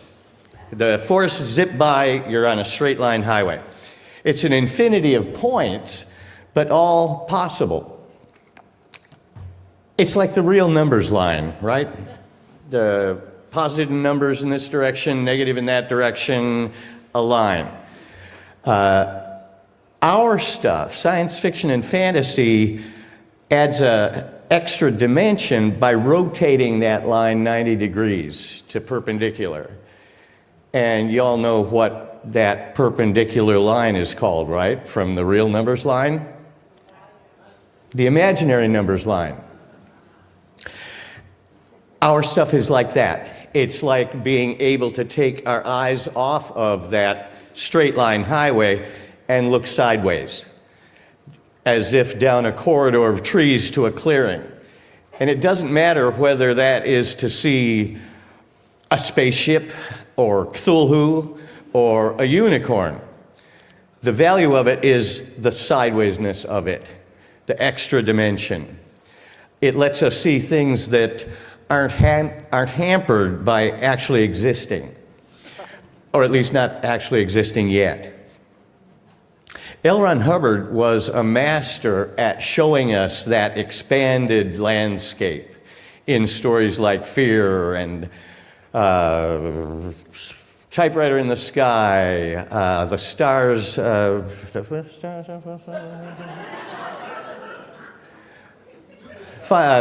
Final Blackout, so many of them. And he didn't stop there.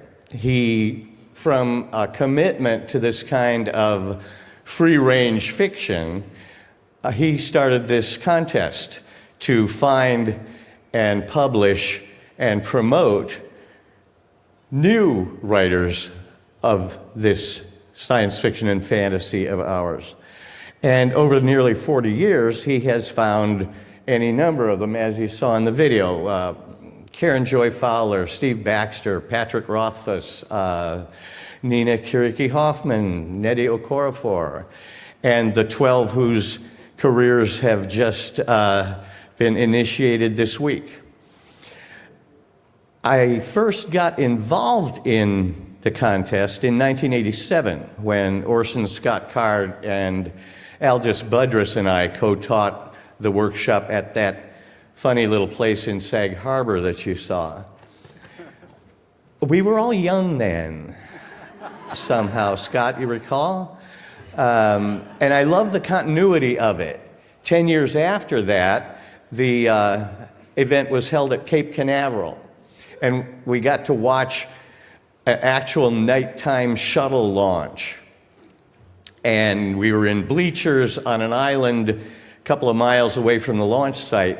And alongside us in the bleachers were Aldous Budrus, Jack Williamson, Frederick Pohl, pioneers who had spent decades imagining space flight.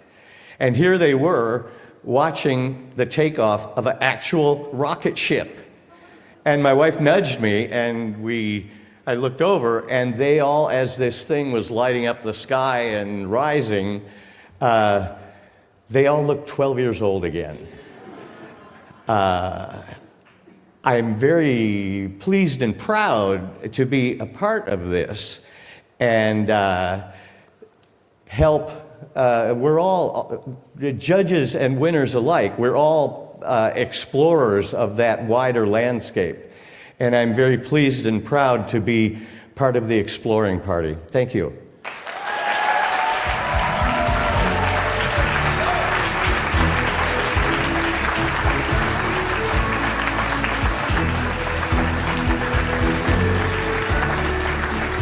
And now for the next awards presentation. Please welcome Writers of the Future Judge, Dr. Robert J. Sawyer, and Illustrators of the Future Judge, Rob Pryor.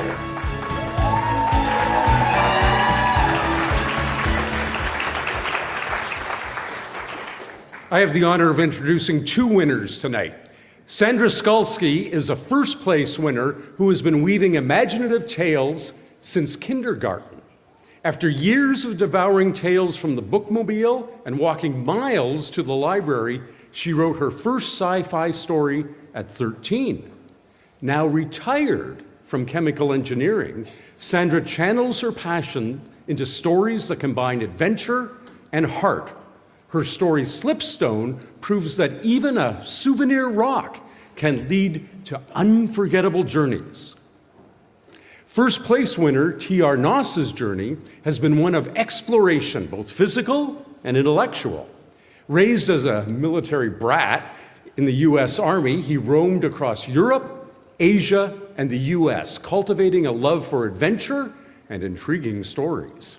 Now settled in Virginia with his family, he channels his thoughts into speculative fiction like Storm Damage, which questions whether humanity can make the right choices to protect our future while holding on to our dreams.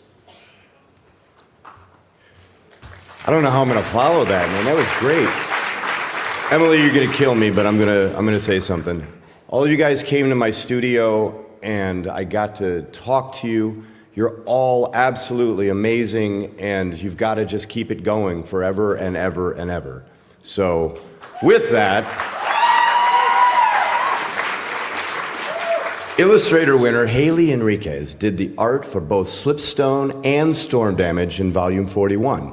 She is a Los Angeles-based illustrator who found her passion for art through comic books and character design. Her dynamic work, influenced by Mesoamerican and mythology and fantastical realism, celebrates the identity and diversity. And when she's not bringing her vibrant works to life, she's working on her superhero series. Because let's be real, who wouldn't want to save the world with a paintbrush? Please welcome all three to the stage.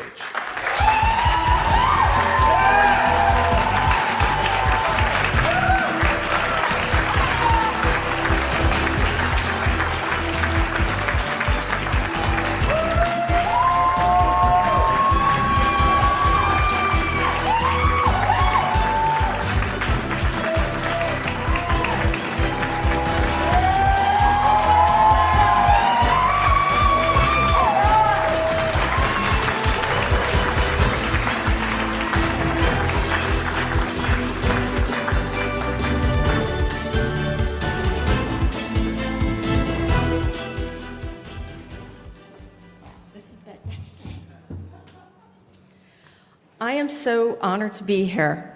As a first quarter winner, I had more than a year to wait between the time I got Joni's phone call to this moment.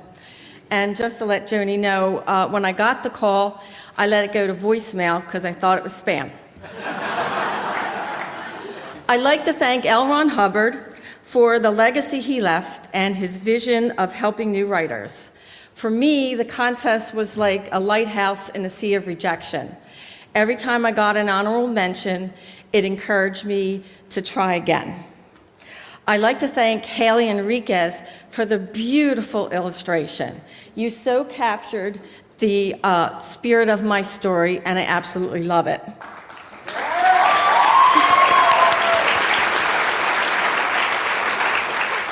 Many thanks to Jody Lanai, Tim Powers, and all the judges who generously spent time with us this week.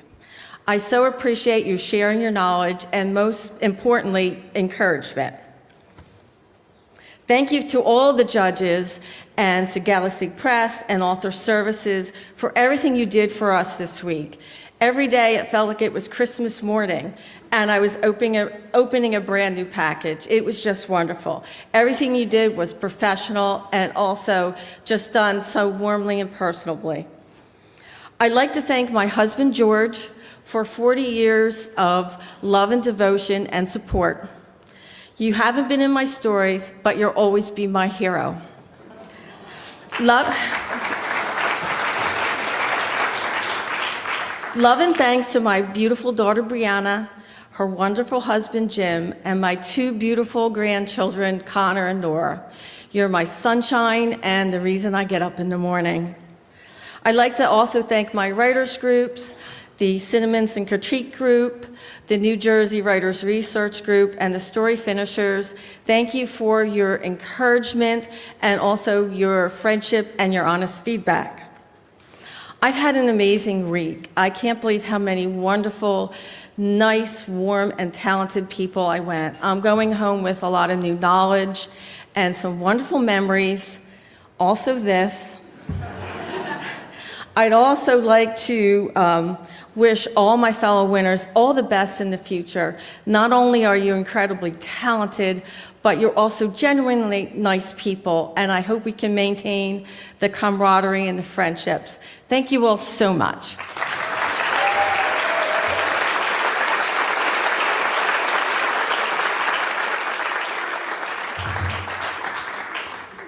I can't remember who didn't have their card, put everything on the phone, but I did the same thing.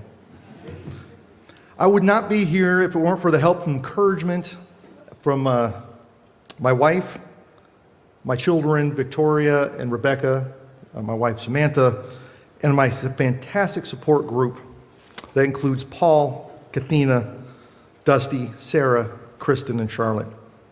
Left to my own devices, I would have left all this after my first honorable mention and done something else, a new project. But they saw something more in my stories, and they had a complete faith in me that I'd be able to do more. And I can't thank them enough. Everyone has a team to support them, and my team definitely rocks. I cannot express how much I appreciate the kindness, patience, and professionalism of Author Services and Galaxy Press. I mean, a lot of kindness and a lot of patience. I will never forget how much you helped me prepare for this journey. I'd also like to thank every Writers of the Future contestant, not just the ones in this room. While L. Ron Hubbard established this wonderful opportunity for all of us, I would not be on the stage if it wasn't for the people who submitted. The strength of the contest is on the phenomenal judges, the high caliber of those judges, and the sheer volume of all those submissions. Without those stories, without those dreamers, there would be no contest. Every entry is a step outside someone's comfort zone. It's sharing an experience, an idea, a passion. It's a rebuke to those dangerous words that I've heard, I could have, I should have, I was going to. I was looking through the list of the winners every quarter, and I see determination and imagination of doers from around the world. And I am so honored to be part of that community. Thank you to Haley for taking my words and creating a beautiful art for a story I did not think could be turned into any type of drawing. Wow.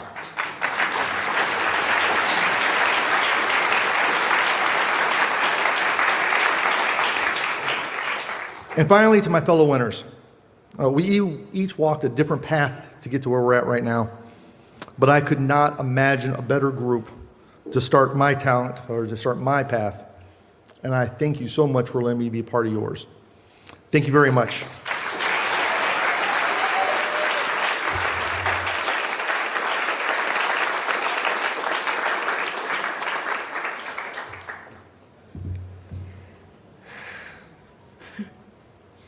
Art has always been my great escape. Growing up, it was my safe space, my way of navigating the world when words didn't always come easily. I'd spend hours flipping through comic books, completely mesmerized by the colors, the action, and the stories that made me feel like anything was possible. But what really lit a spark in me was realizing that I could create my own characters that looked like me, sounded like me, and lived lives that felt real. Strong female Hispanic characters who weren't sidekicks or stereotypes, but heroes in their own right. That was, and it still is, my inspiration. Of course, I wouldn't be standing here without the people who believed in me when I was just a little nerdy girl sketching in the far corner of the room.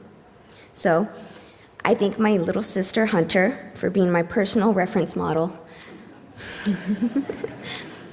I begged Mom, and I thanked God for bringing you into my life to both enrich and test it. To my love, Brandon, thank you for believing in me and pushing me when I couldn't push myself. To my dear friends, thank you for sticking with me for so many years and loving me for who I am. And to April Solomon, thank you for introducing me to this great competition. Through you, I've met such amazing and genuinely nice people here at Author Services.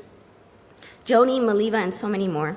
It was L. Ron Hubbard's vision that allowed so many creatives to follow their dreams and be recognized for their astounding works.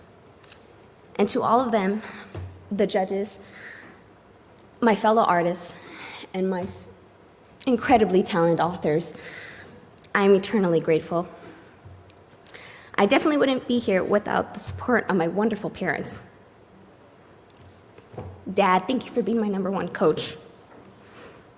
And thank you, Mom, for being my biggest cheerleader. Thank you both for nourishing my talent at such a young age. I definitely wouldn't be here without it. And lastly, I thank my grandfather for his courage to start anew in a foreign country that gave our family a life filled with opportunity and hope. I am proud to be your granddaughter. Te amo, Papa.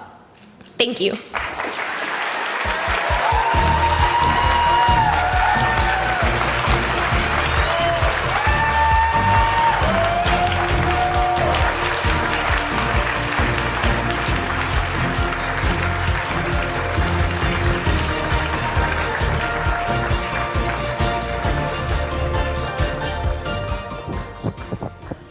I wish more magicians were like writers. I do. I can't stand it when a magician starts something by saying, "And now I'd like to borrow a dollar bill," because you've just ruined the ending. I know that person's getting their dollar bill back. That's like starting a movie by saying, "Enjoy this movie," where Bruce Willis is dead the entire time. Who does that? Spoiler alert, by the way. So in the spirit of that, I would like to start this trick by saying, I need someone in the audience to give me a dollar bill. You will not be getting this back. Who has a dollar bill they can give me? I promise if you don't think it's worth it, you will get something that is worth at least $1. I promise. We have, here we go, right over here. Dollar bill, hello, and what's your name? Bill. Huh? Bill. Bill, everyone round applause for Bill. Bill, can you join me? Bill, come right in. Here's what's gonna happen, Bill. Now, normally in these sorts of situations, the magician would say, we're going to write your name on the dollar bill. That's illegal. We can't do that. So instead, I want you to do something else. Just memorize the serial number on your dollar bill, 496-81836. Got it? Good. Now, we are going... That might be... No, here, I have a better idea. Instead of memorizing the serial number, we'll do this. I will tear off the serial number on this dollar bill on one corner, because, you know, it's on two corners of the dollar bill. So you are going to get to hold on to your serial number there. So now you have a serial number that matches, and we have the serial number on this one. So now we will know that this really is your bill. Yes? And now we are going to do the classic of magic, the vanishing bill trick. All right, here we go. I'm going to vanish the dollar bill using this handkerchief. I will vanish the dollar bill. All right, watch very carefully. I'll take this, I will cover it up, all right? And in a moment, the dollar bill is going, not yet, Bill, all right? Not yet.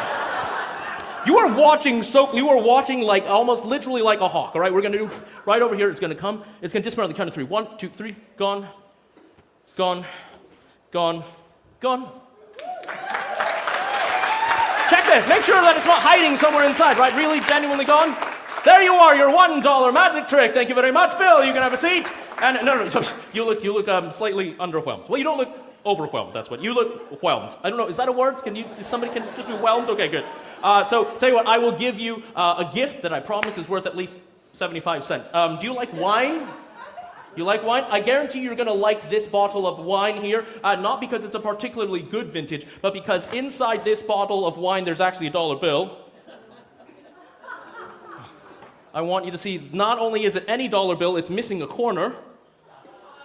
And can you verify that that really is the exact same serial number? A, 4968186A. That is your dollar bill. Souvenir for you. Everyone, round of applause for our new friend here. Make your way back safely to your seats once again. Oh, don't forget your bag. Your bag. You don't want to... The cops will see you holding a dollar, holding that. They're going to pull you over. And once again, everyone, I'm Nathan Fan. We'll see you later on. Thank you.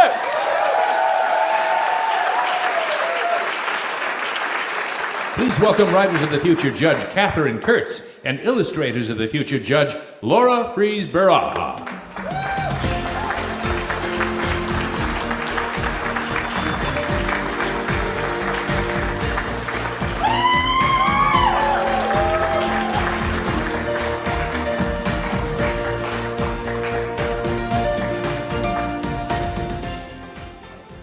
Thank you to my penguin. You're very welcome. Joel C. Scoberg, a writer from the picturesque Gower Peninsula in Wales, is no stranger to balancing chaos and creativity thanks to his supportive wife, 2 kids, and a growing collection of animals. A lifelong lover of science fiction and fantasy, Joel writes after hours, fueled by exhaustion and inspiration. His third-place winning story, The Stench of Freedom, delves into the dark truths of a society built on oppression, inspired by the transformative experience of parenthood.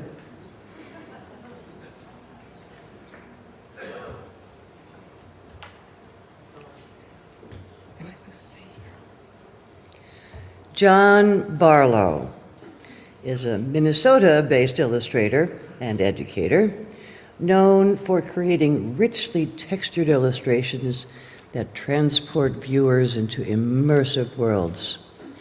With a focus on fantasy publishing and tabletop gaming, he brings stories to life for a variety of clients. When he's not illustrating, he enjoys cooking, biking, and capturing unnecessarily complicated reference photos just for fun. Let's give them both a warm welcome to the stage.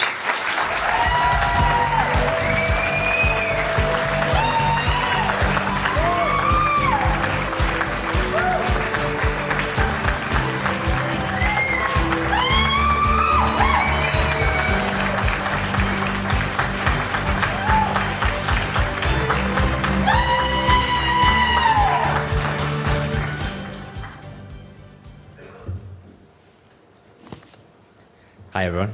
Hi. It's a real honor to be on this stage tonight, and the thought of joining the distinguished alumni of former winners of this competition is somewhat surreal. So I'd like to start by thanking L. Ron Hubbard for creating this opportunity, as well as the amazing staff and volunteers who've made this past week truly unforgettable. I'd also like to thank the judges for freely sharing their advice and providing me with anecdotes that I'm going to be living off for the rest of my life.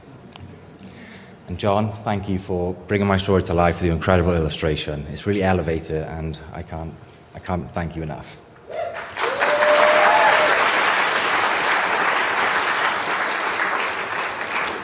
I'd like to give a special shout out to the Writers of the Future online forum and the writers on there who have supported me over the years and helped me grow, including former winners TJ Knight and James Davis, and future winners Michelle, Amy, KZ. Thank you all.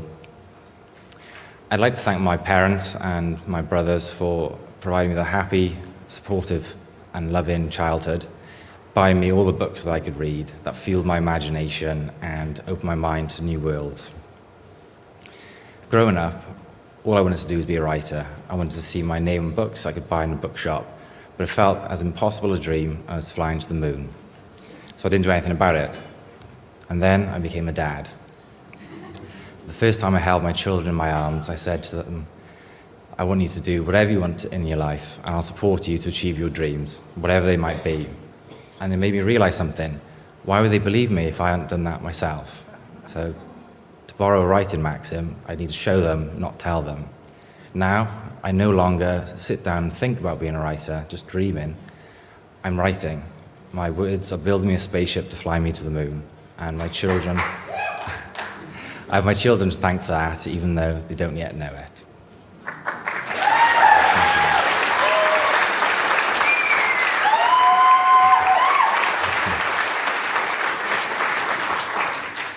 This is the part where I probably cry. I'd like to thank my wife, Nicola. She's my best friend, my soulmate, and my biggest supporter. She allows me to dare to dream, and I know that if I fall, she'll be there to catch me. She is my ground control, and I love her. Thank you.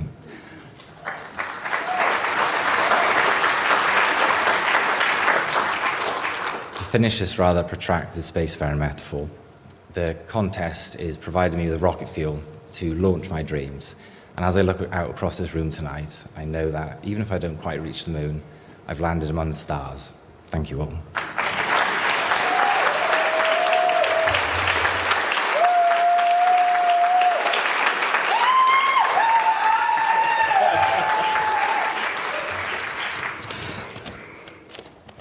Hey. I wanted to start by saying you all look fantastic. And if you think I don't mean you, no, I do mean you. I wanted to take a second to thank everyone who has helped me get here. I say everyone, but I can't be up here for 3 hours, so I'll try to condense the list. But first of all, thank you so much to Joel for writing this wonderful story. It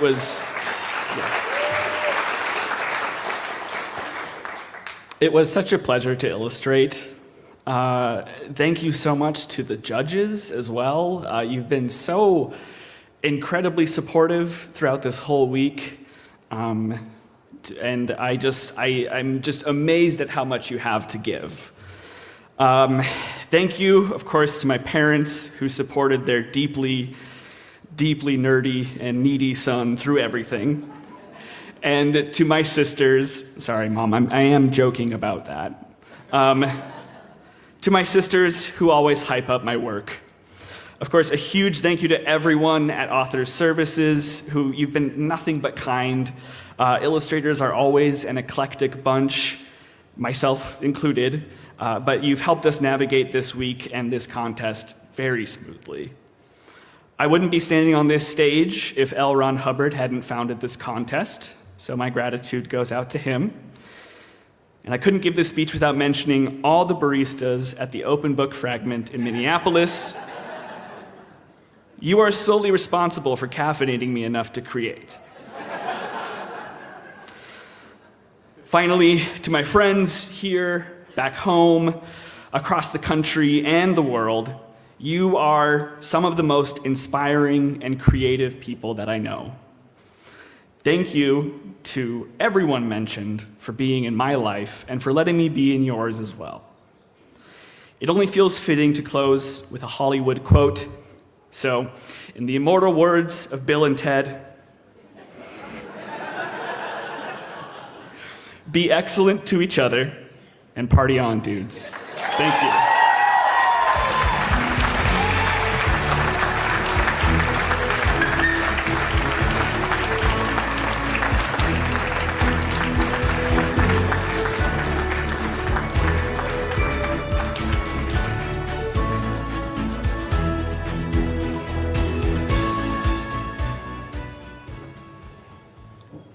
It is now my honor to introduce Dr. Cyan Leo Proctor, a geology professor, science communicator, and a pioneer who transcended the boundaries of Earth to become an astronaut. This includes making history as the first African-American woman to pilot a spacecraft with the Inspiration 4 mission. And here's what truly sets her apart. Dr. Proctor is not only a scientist, but also a talented artist and author. She uses poetry and visual art to capture the profound experiences of her journeys and the stunning beauty of our planet. Her multifaceted career embodies a true fusion of science and creativity, making her a unique voice. Tonight, Dr. Proctor will share her journey from the geology labs to the stars, and how she continues to inspire and lead in the ongoing dialogue about our place in the universe.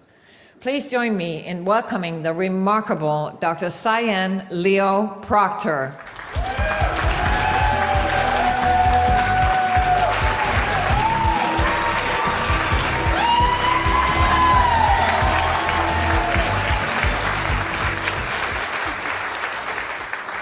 Good evening.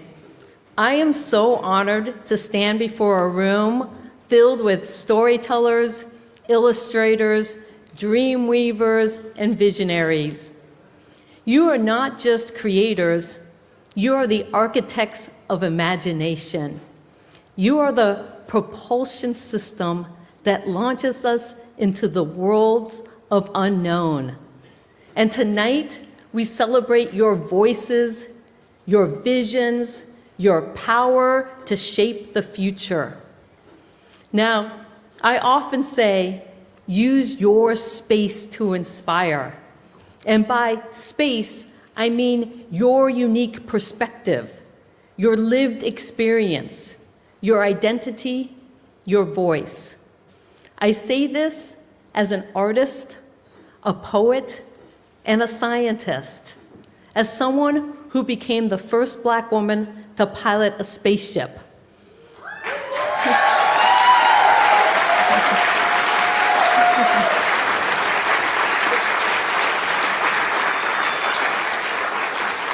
But more importantly, as the first artist selected to go to space.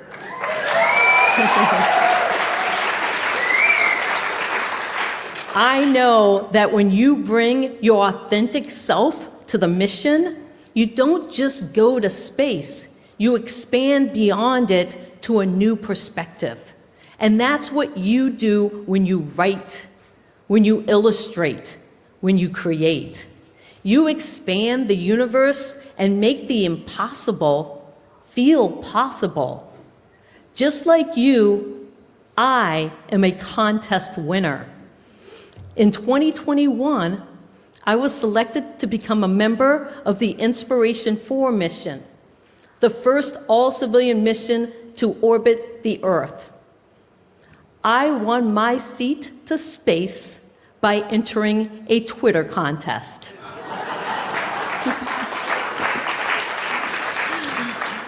Who knew you could go to space via Twitter? For the contest, I needed to create a 2-minute video expressing why I should be taken to space. How hard could that be, right? For my entire life, I'd been chasing space. That dream was fueled by my father's love of science and science fiction. I was born on the island of Guam because my dad worked at the NASA tracking station during the Apollo missions.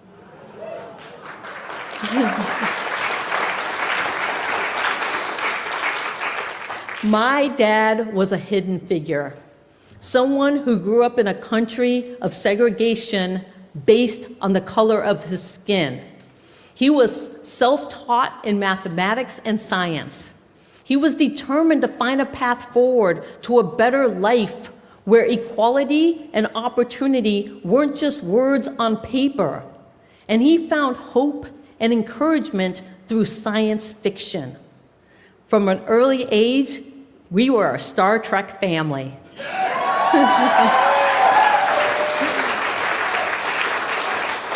My early memories were all about boldly going together with role models like Nichelle Nichols, who played Lieutenant Uhura on the original Star Trek series.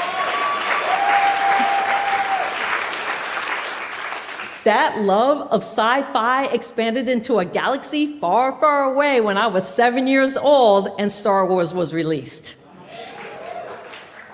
But my true immersion into future worlds happened when my father introduced me to science fiction and fantasy literature. I quickly gobbled up Isaac Asimov's Foundation series, Orson Scott Card's Ender's Games, L. Ron Hubbard's Battlefield Earth, and so much more. It was science fiction that propelled me into the world of exploration, and that exploration led me to become a geoscientist. But, thank you. But through all my education and career, I never saw myself as an artist, writer, or poet. Then everything changed in 2020 during COVID and the global pandemic. What I learned about myself during COVID, along with so many others, is that tapping into your own creativity can bring you joy and fulfillment when the world around you is in chaos. So, in 2020, I became an artist and a poet, not knowing that it would win me a seat to space 9 months later. It was the movie Contact, written by the great Carl Sagan, that Jodie Foster's character,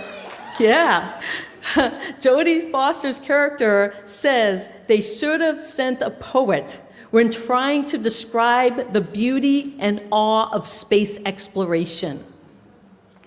So I would like to share with you my space story through poetry. Would you like to hear it? Wait, would you like to hear it?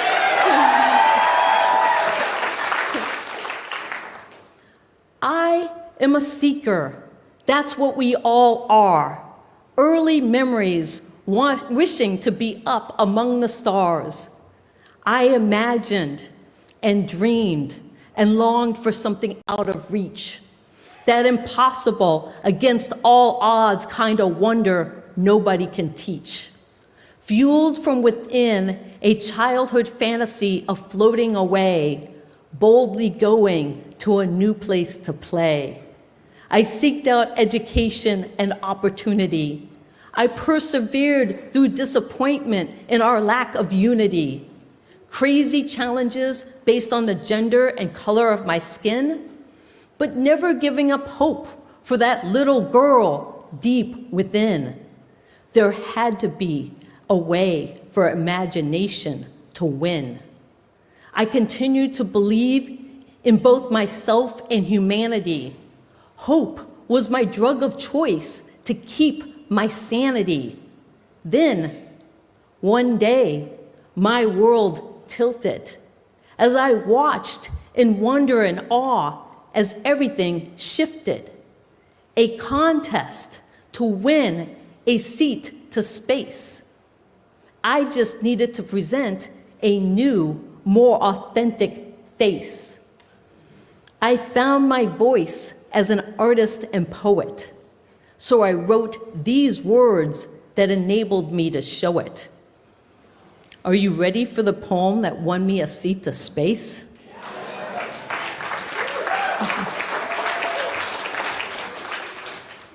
You've got space. I've got space. We all have space to inspire. That's why we dream of going higher and higher. But what is space if you can't breathe? Let's stop sucking out the air of our humanity. We have a moment to seize the light, Earth from space, both day and night. We have J for justice to ignite the bold. We have E for equity to cut past the old. We have D for diversity to end the fight. We have I for inclusion to try to make it right. A Jedi space to rally behind, a universal force so big it binds. Inspiration to change the world, a new beginning for us to hold. It's not about you, it's not about me, it's about space to inspire for all of humanity. Science, technology, engineering, and math, sending us out on the explorer's path. But don't forget the arts, the heartbeat of time. Consider sending a poet who knows how to rhyme.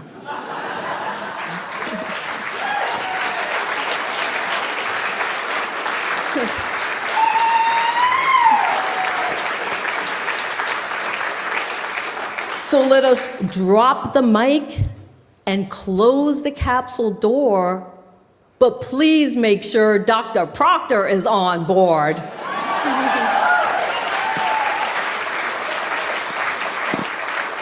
My space to inspire is what we need, inspiration for all of humanity.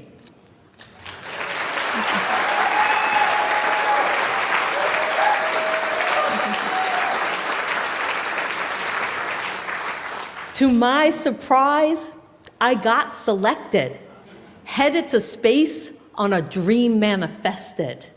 To space on a dragon, I take flight, a SpaceX capsule in the twilight of night. I found myself a shooting star, staring back at Earth from afar. With a new cosmic perspective of our planet, a special overview effect I was now granted. When I flew on the SpaceX Inspiration 4 mission, I looked down at our beautiful planet and I thought about all the stories unfolding below. I thought about the power of story to connect us, to ground us, and to launch us. I thought about the fact that I was being bathed in earth light and how the earth's light is why life exists. You see, space isn't just up there, it's here inside of us.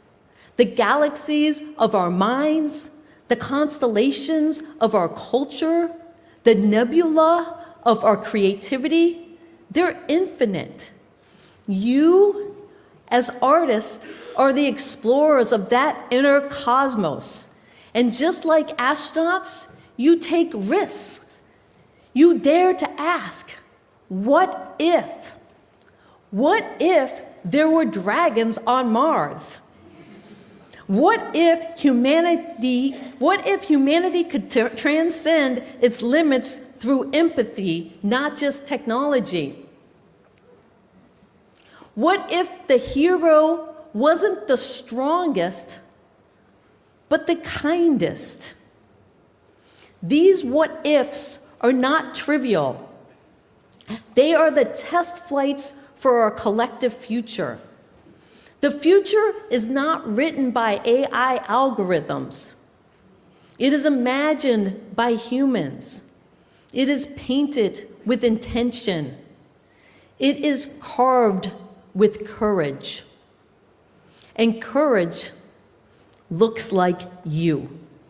Right now, choosing to share your story, choosing to put pen to paper, brush to canvas, pixel to screen. Choosing to be vulnerable in a world that doesn't always see the value of dreams. But dreams matter. Visions matter. And when we combine vision with voice, we ignite change. Tonight, you join the ranks of those who dare to imagine boldly, the writers and illustrators of the future. What a powerful title. But it's not just a title, it's a responsibility, because we are facing challenges, technological disruptions, climate change, social transformation. These are not just problems for politicians or scientists. They are questions that require storytelling. They demand creativity. They need you. I believe in art that inspires action, in stories that shape systems, in illustrations that shift paradigms.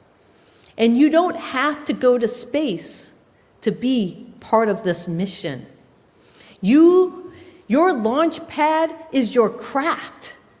Your fuel is your passion. Your payload is the message you carry, the truth you choose to tell. You carry that authentic truth inside you when you share it through your craft. That's when you are using your unique space to inspire. That's when you're letting your earthlight shine. Whether you're writing epic space operas, illustrating interdimensional landscapes, or crafting tales that mirror our own struggles, never forget the power you hold. You are storytellers. You are light bearers. You are the navigators of the unknown.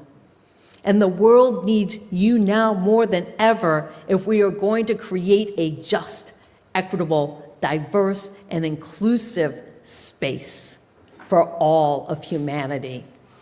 Congratulations. Thank you.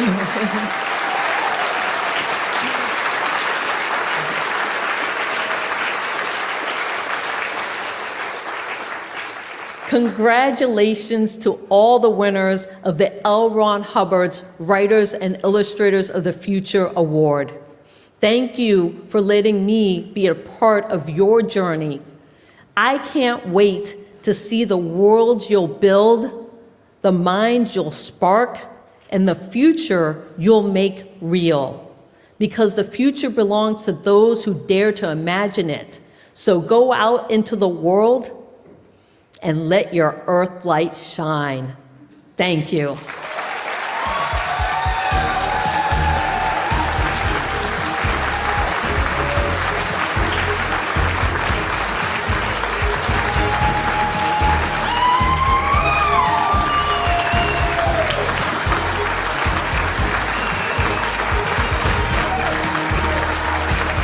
Please welcome Writers of the Future Judge Nina Kariki Hoffman and Writers of the Future First Reader Carrie English.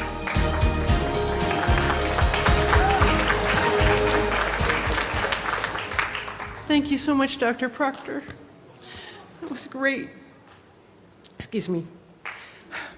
Jefferson Snow is a second-place winner from Orem, Utah. His story, The Rune Witch, blends themes of loss, sacrifice, and the Faustian bargain. He focuses on everyday heroes struggling to do the right thing, especially when it is hard.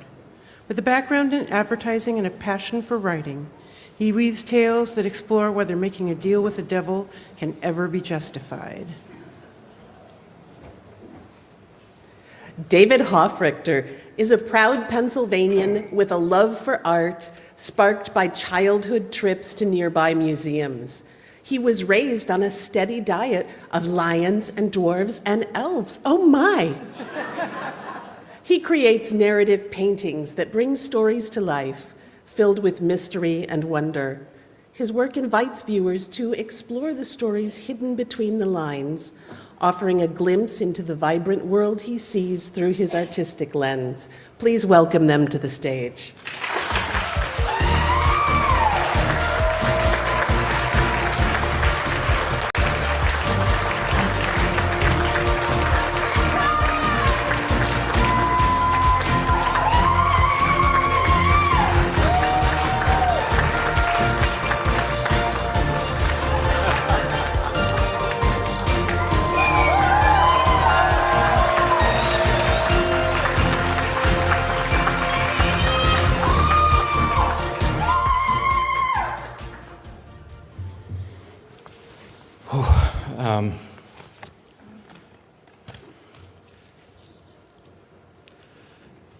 Knowing that you're not half bad at the thing you love doing most is a really good feeling. Credit where credit is due. I want to thank L. Ron Hubbard and his estate for founding and continuing this contest, for giving aspiring authors like myself a chance to break through. I want to thank Author Services and Galaxy Press, all the staff at Author Services this week for making us feel like rock stars. Special thanks to Joni Labaki and John Goodwin for all your tireless hard work. I want to thank the judges, the readers all the way up from the slush pile, and all the judges here tonight for seeing something in my story. I want to give a special thanks to Tim Powers and Jody Lynn Nye for all the hours you've spent with us, mentoring us this week. I want to thank my fellow winners. It's been a real privilege to spend this whole week with all of you. I'm humbled to have my name next to yours in this anthology. Thank you. I want to thank my illustrator, David Hofrichter.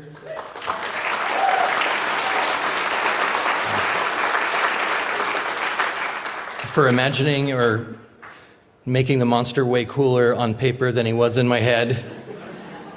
And with a talent like yours, you really brought my story to life, so thank you. I want to thank my mom and dad. They're here tonight. Thank you. Thank you for reading all the crappy drafts since 6th grade, and for all the encouragement you've given me whenever I've wanted to do something creative. Last of all, I want to thank my wife, who can't be here tonight. She's at home taking care of our 3.5 children. Callie, I owe you everything. Thank you for letting me be here to chase my dream while you wake up from yours to the sound of crying babies. I love you. Thank you.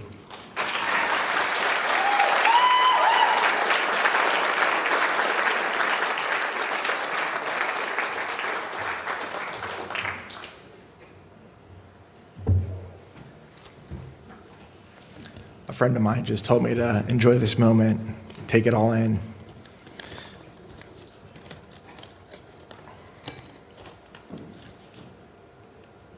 Firstly, I want to express my gratitude towards Author Services and Galaxy Press.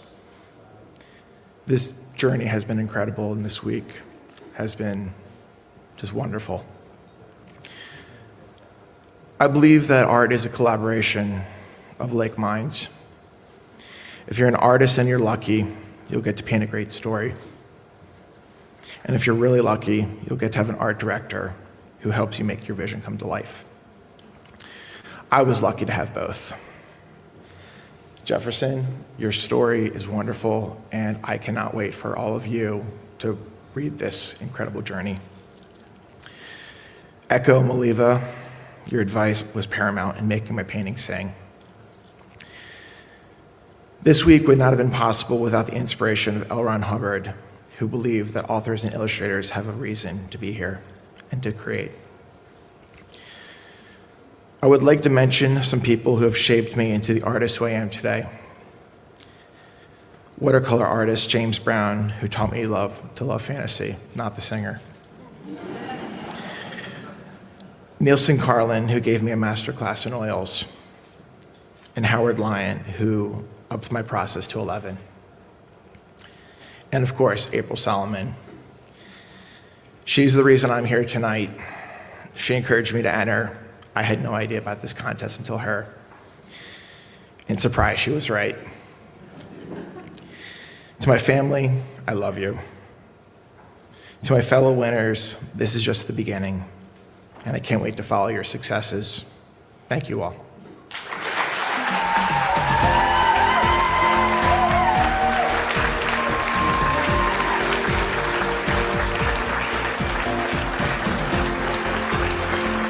Please welcome Writers of the Future Judge S.M. Sterling and Illustrators of the Future Judge Lazarus Chernick.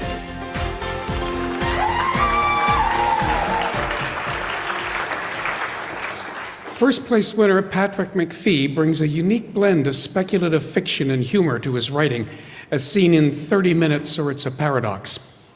Inspired by his early love of fantasy novels like Fellowship of the Ring, he pursued English literature, later becoming a teacher. His stories blend wit and introspection, reflecting his passion for writing. Cam Collins, a Chicago native, has been drawing since childhood, with a chalkboard wall as his first canvas. Honored with his high school's College Arts Access program, he later studied printmaking at the Rhode Island School of Design. His love for storytelling led him to create his own world, Way of the Canvas, where his illustrations and stories collide.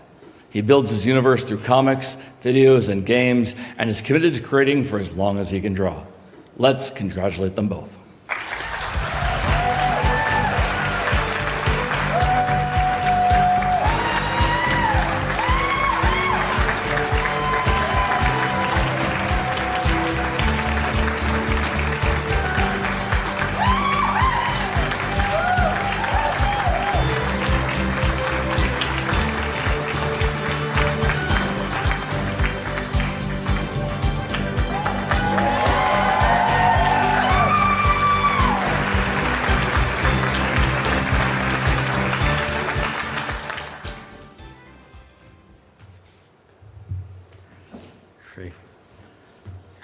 If I can get my speech out, I'll be okay. All right, there we are. Perfect.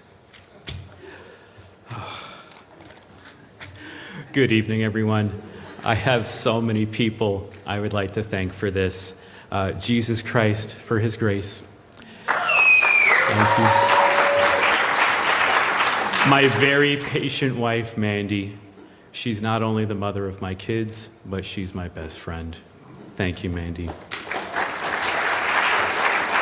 The man, the legend, L. Ron Hubbard, who not only proved himself to be a master storyteller with so many novels and stories, but also a master mentor and teacher through initiatives like this contest. Keep it up.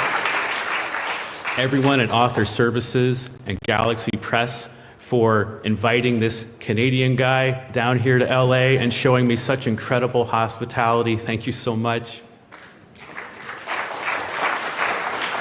And finally, my illustrator Cam for taking this tornado in a phone booth story and bringing it to life in the way that only he can. Thank you, Cam. You nailed it. You nailed it. Many years ago, I tried to put writing aside as I focused more on career and family. However, I had created many characters who refused to be put aside. And there came a point where I realized that I knew a lot of imaginary people better than I knew real people. I would say that's weird, but I'm in a room of fantasy sci-fi authors. You know what I'm talking about. So I got serious about writing. Naruto wants to be the Hokage. Inigo Montoya wants to avenge his father. I want my characters to become real in the only way I believe possible, in the imaginations of as many readers as possible. Thank you. That's why this award means so much to me. You've not only acknowledged one of my stories, but you've acknowledged a years-long struggle up the proverbial writer's mountain, books on writing, classes on writing, courses, workshops, including the Writers of the Future workshop. If you're out there and if you're an aspiring writer, take the workshop. Take the workshop, really it's worth it. But now I can confidently say that I am able to create the stories that my characters deserve. To that end, I would like to close my speech with a special thank you to the judges. I knew them from the names and faces that graced the backs of so many of the books I loved. Over the past week, I've come to know them as genuinely nice people, passionate about their craft and passionate about teaching that craft. Judges, by sharing your time and talent, you are creating concrete handholds and footholds so that artists can climb into dreams.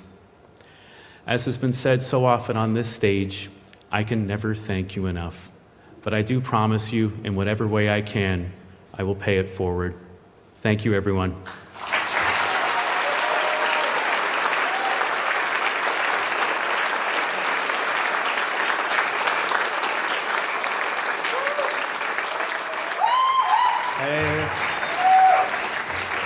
No, thank you for being here. Seriously, it's a lot. This week has been a lot. It's been exciting for me. I hope it's been exciting for everyone, right? No? Of course. I'm just really excited to draw again. After this gala, I have this long scroll I've been working on all week. I really want to finish it. I've been doing it in the workshop. When I get excited, I draw. When I get nervous, I draw. When I'm stressed, angry, sad, whatever, draw. And I know I'm not the only one in the room who's like that. I think even if you don't consider yourself an illustrator or a writer, everyone tends to have their own way of processing that. The world is beautiful and cruel. That's how I feel about it, at least. Every corner of a room, every basically everything, it's almost so overwhelming every day, but it's genuinely awesome. I don't know how you couldn't draw in a world like this. So again, the main important part is the thank yous. Thank you to Galaxy Press, Author Services, Inc., Maliva, Joni. You guys have been super accommodating this week. I've told you that throughout the week. I'm going to tell it to you now on the big stage.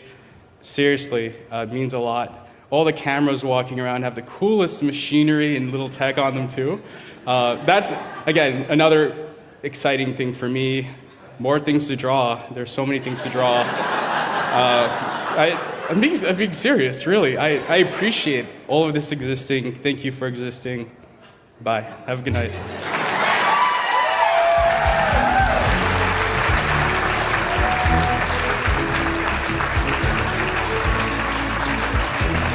Please welcome Writers of the Future judges Rebecca Mesta and Kevin J. Anderson.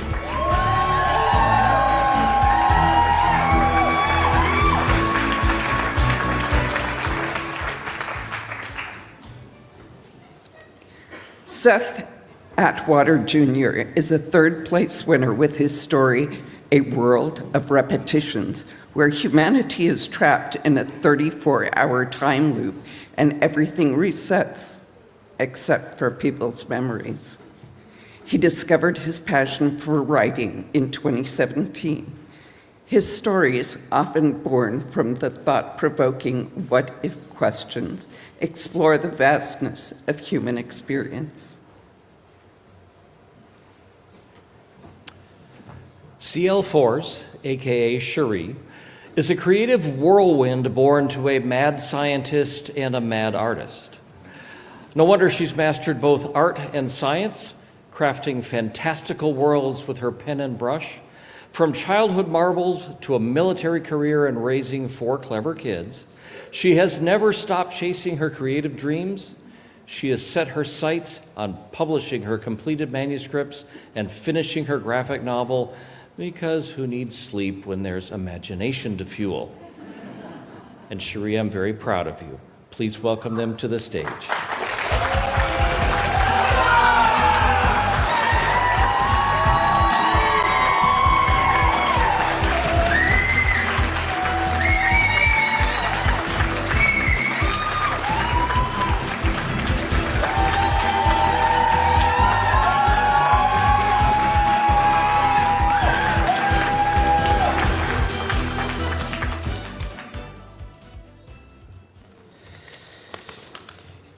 You know, when I first got the call from Joni saying that I had been selected as a finalist in the contest, I didn't believe it.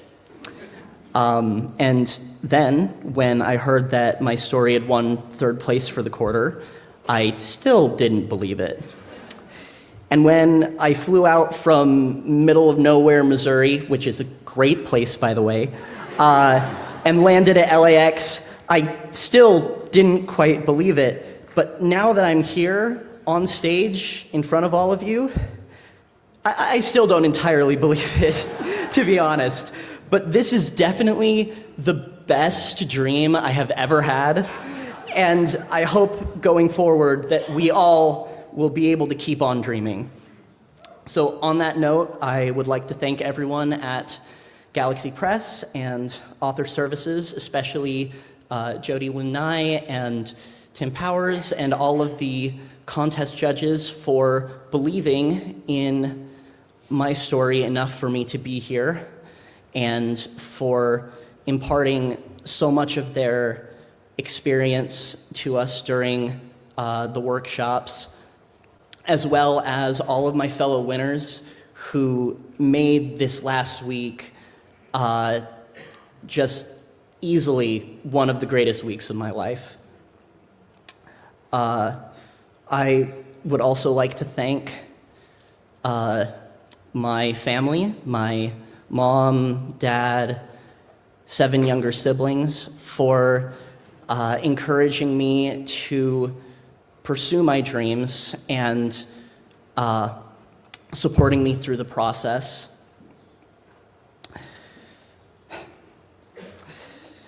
Also, my writing critique group for helping me to develop into the best author that I can be. And of course, I would like to thank Cherie for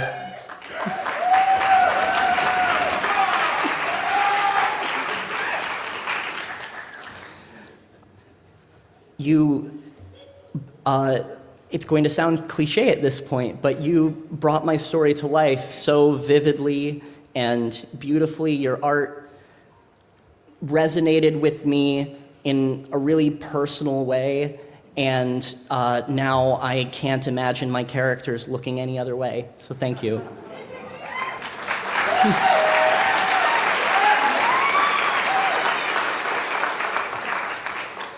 I really am extremely, eternally grateful to all of the people I've mentioned, and too many more to list or count right now.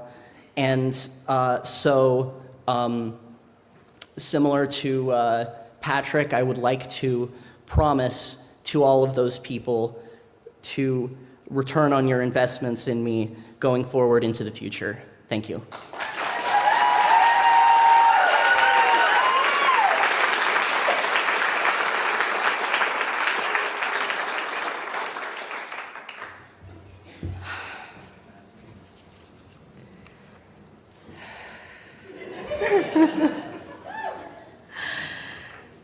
So when I first started entering the Writers and Illustrators of the Future contest, I told myself that I was doing it because I wanted to show my children that I could do big things and that I could win. Because if I could do it, that meant that they could do it too. I wanted them to see that their place in the world is so much bigger than the confines of our home. So Ishmael, Beowulf, Odysseus, and Lilith, this is for you, okay?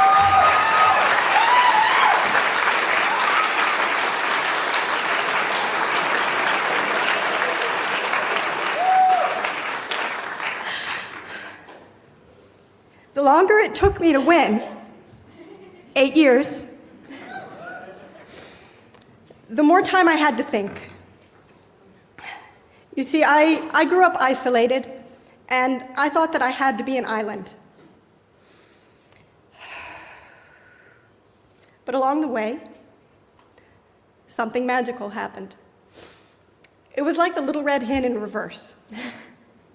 The harder I worked, and the more tenaciously I acted as if I believed, the more my family rallied around me, and my circle grew beyond what I thought family could be. I found myself surrounded by people who believed in the power of art and believed in the power of story to change the world like everybody else here in this room. And they believed in me.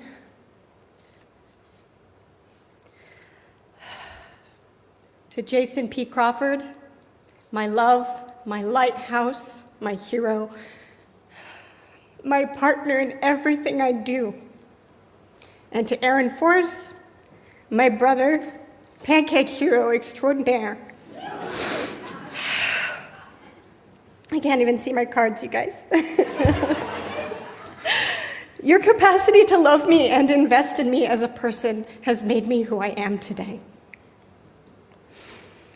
There was a time when I could count my friends on one single hand with room left over.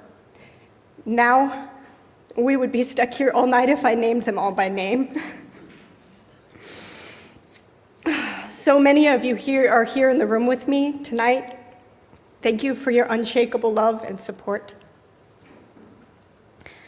I am eternally grateful to L. Ron Hubbard for creating Writers and Illustrators of the Future. To the judges who've given so much of their time, their energy, and their expertise to uplifting us over the course of this week. To Galaxy Press and Author Services, who've taken care of us in a way that just feels like family. Joni Labaki, Emily and John Goodwin, I love you guys. Echo Chernick, you chose me as a finalist 4 times, and that kept me going. My mentors and friends, Kevin J. Anderson, Allison Gwyneth, James A. Owen, my whole Superstars family, Western Colorado University Knights Club, thank you for pushing me into the spotlight, telling everybody that I'm a winner. You've been my Charlotte's Web to my Wilbur the Pig. I want to thank my author, Seth Atwater, for writing and the miraculous Maliva for pairing us up. For writing a story with deep meaning and significance for me to paint. A story about what sustains us when we're faced with the assaults of time or the absence of it. Making art is an act of reaching out. It's an act of seeking connection, and art is the antithesis of isolation. I don't know whether art cured me of isolation or whether curing my isolation made my art better. But when I look at the people around me in this room and at home, it's like looking for the stars of Orion's belt in the sky and finding them, and then I know I'm on the right path. Thank you, everybody.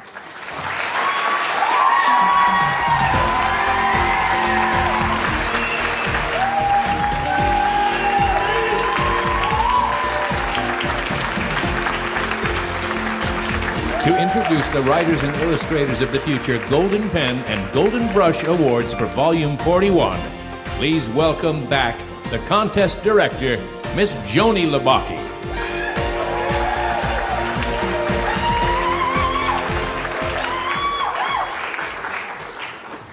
As we celebrate the 41st and 36th anniversaries of the Writers and Illustrators of the Future contest, respectively, we embark on a magical journey across uncharted seas. These contests transform the fantastical dreams of emerging writers and artists into realities, anchored in L. Ron Hubbard's visionary purpose. It is a profound honor to guide and inspire those who dare to dream, those who dare to enter, and the exceptional talents who rise above to win. The path to this point can be as challenging as it is thrilling. Now we stand at a significant milestone in their artistic voyage, a moment that unfolds with each stroke of the brush and pen. Tonight, we ask, who among these talented individuals will emerge as the champions of champions?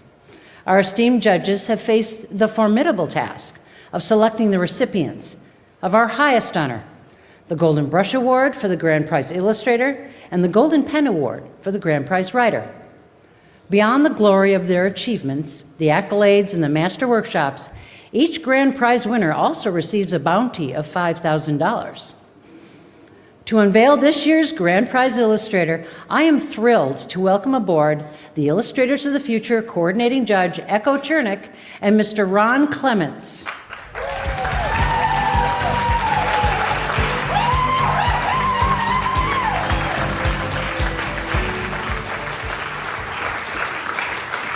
Oh, this is my favorite part.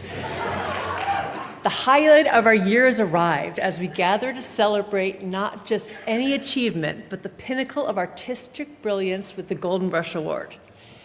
Each year, the extraordinary skill and boundless creativity of our artists make deciding on a single winner both a formidable and exhilarating challenge. It has been a true joy to collaborate with each of you, and I have no doubt about the bright futures that lie ahead for all of our talented participants. But tonight, we shine the spotlight on one exceptional artist whose work has stood out to claim this evening's most prestigious accolade. I heard that this was a very tight race, and several of the awardees tonight could have been the grand prize winner. Now, let me open the envelope. It's in your pocket. Put it in your pocket. I don't. It's in. I saw you put it in your pocket. I don't. We should have rehearsed Echo, this. Ron, I'm so sorry. I was asked to protect the envelope at all costs, so No, I hid it 1 second in the future from now. So it should be, there it is. There it is. There you go. Thank you.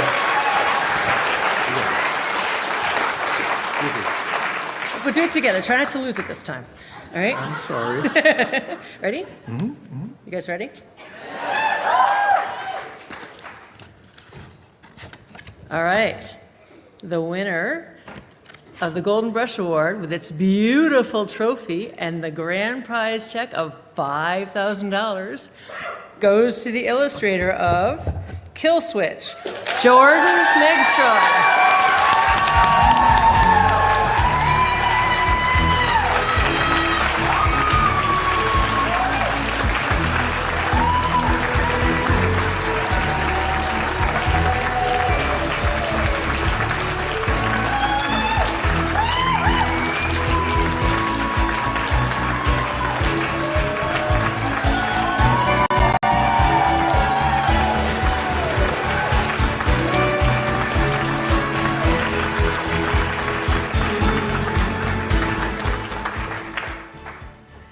This thing is so heavy.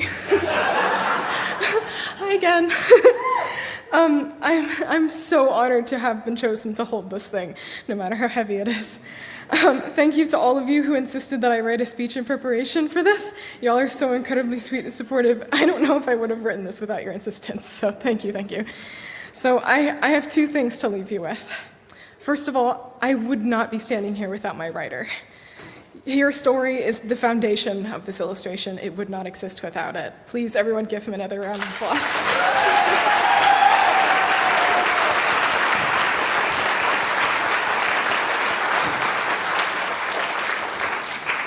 And secondly, I address any creative. Art is one of the most important things in life. If you are driven to create, create. Don't let anyone stop you or tell you you aren't good enough. Artistic expression brings people together and makes the world a better place. Never stop.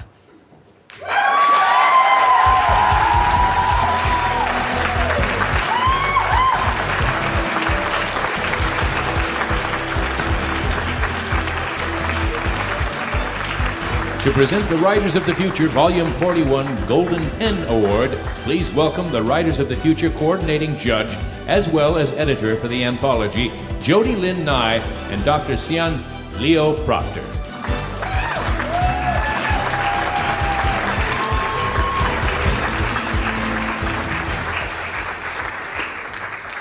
This is my fourth year as coordinating judge for the Writers of the Future contest, and it gets better all the time with so many talented people sharing their stories with us.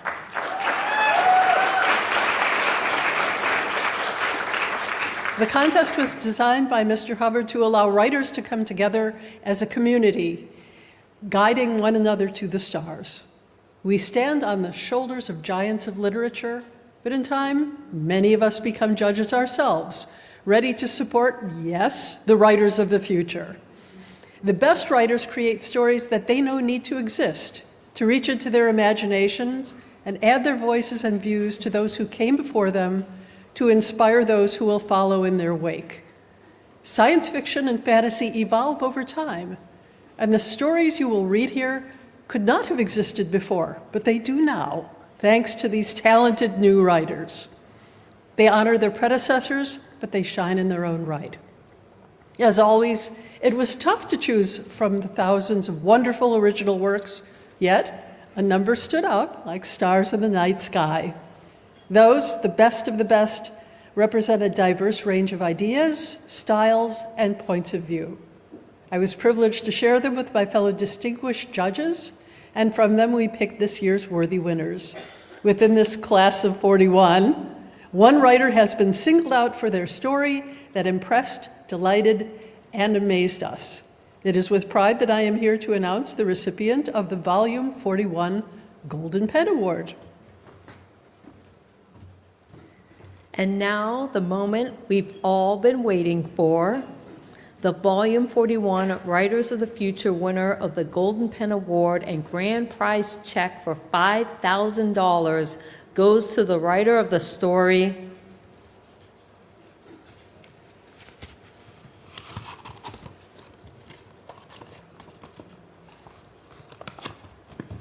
ASCII.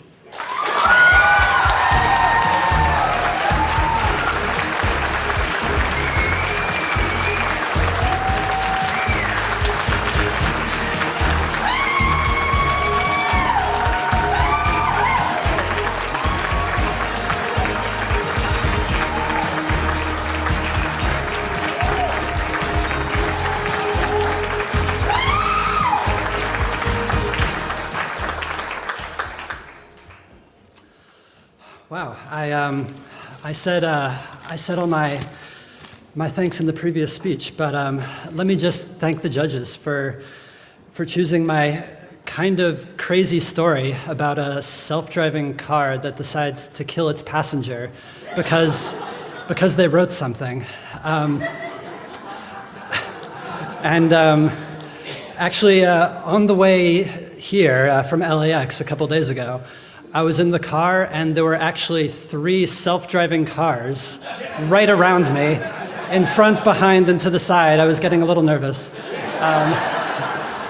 We don't have those in New York, not yet.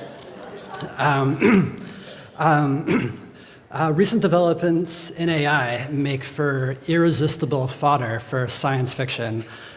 Geoffrey Hinton, the godfather of modern AI, he won the Nobel Prize for Physics this past year as well. He had this to say: what's the worst case scenario? It's very possible that humanity is just a phase in the progress of intelligence, that biological intelligence could give way to digital intelligence. After that, we're not needed. Whatever one thinks of that, these are issues that we should all be thinking about. The stakes are higher than for maybe anything else we as a species face. But on a lighter note, I want to give a shout out to the other nominees for this award. Patrick, yours was one of the funniest stories I've read in a long time. Sandra, you created something full of wonder, mystery, and excitement. And T.R. Noss, That was a thrill ride that also had an original time travel twist, which those are hard to do, I know. I think, though, that the most important thing I learned this week is that there's a community of people out here who are all doing this, and that it's not just me or you sitting at our laptop alone anymore. So thank you for that.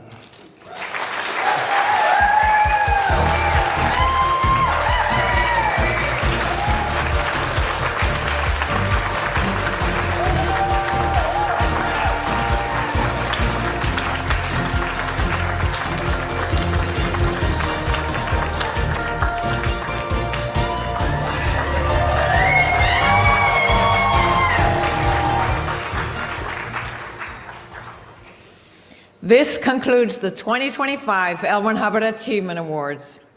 To the tens of thousands who have entered the contest and to all the readers of the past 40 anthologies, thank you.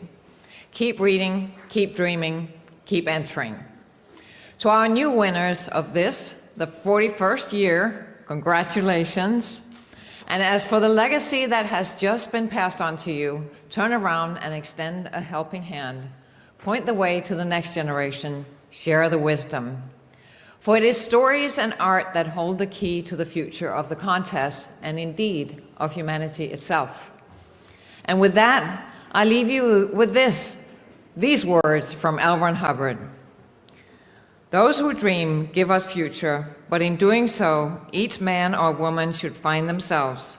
For dreams are too often pitted against reality, when they might well be more real than this very page.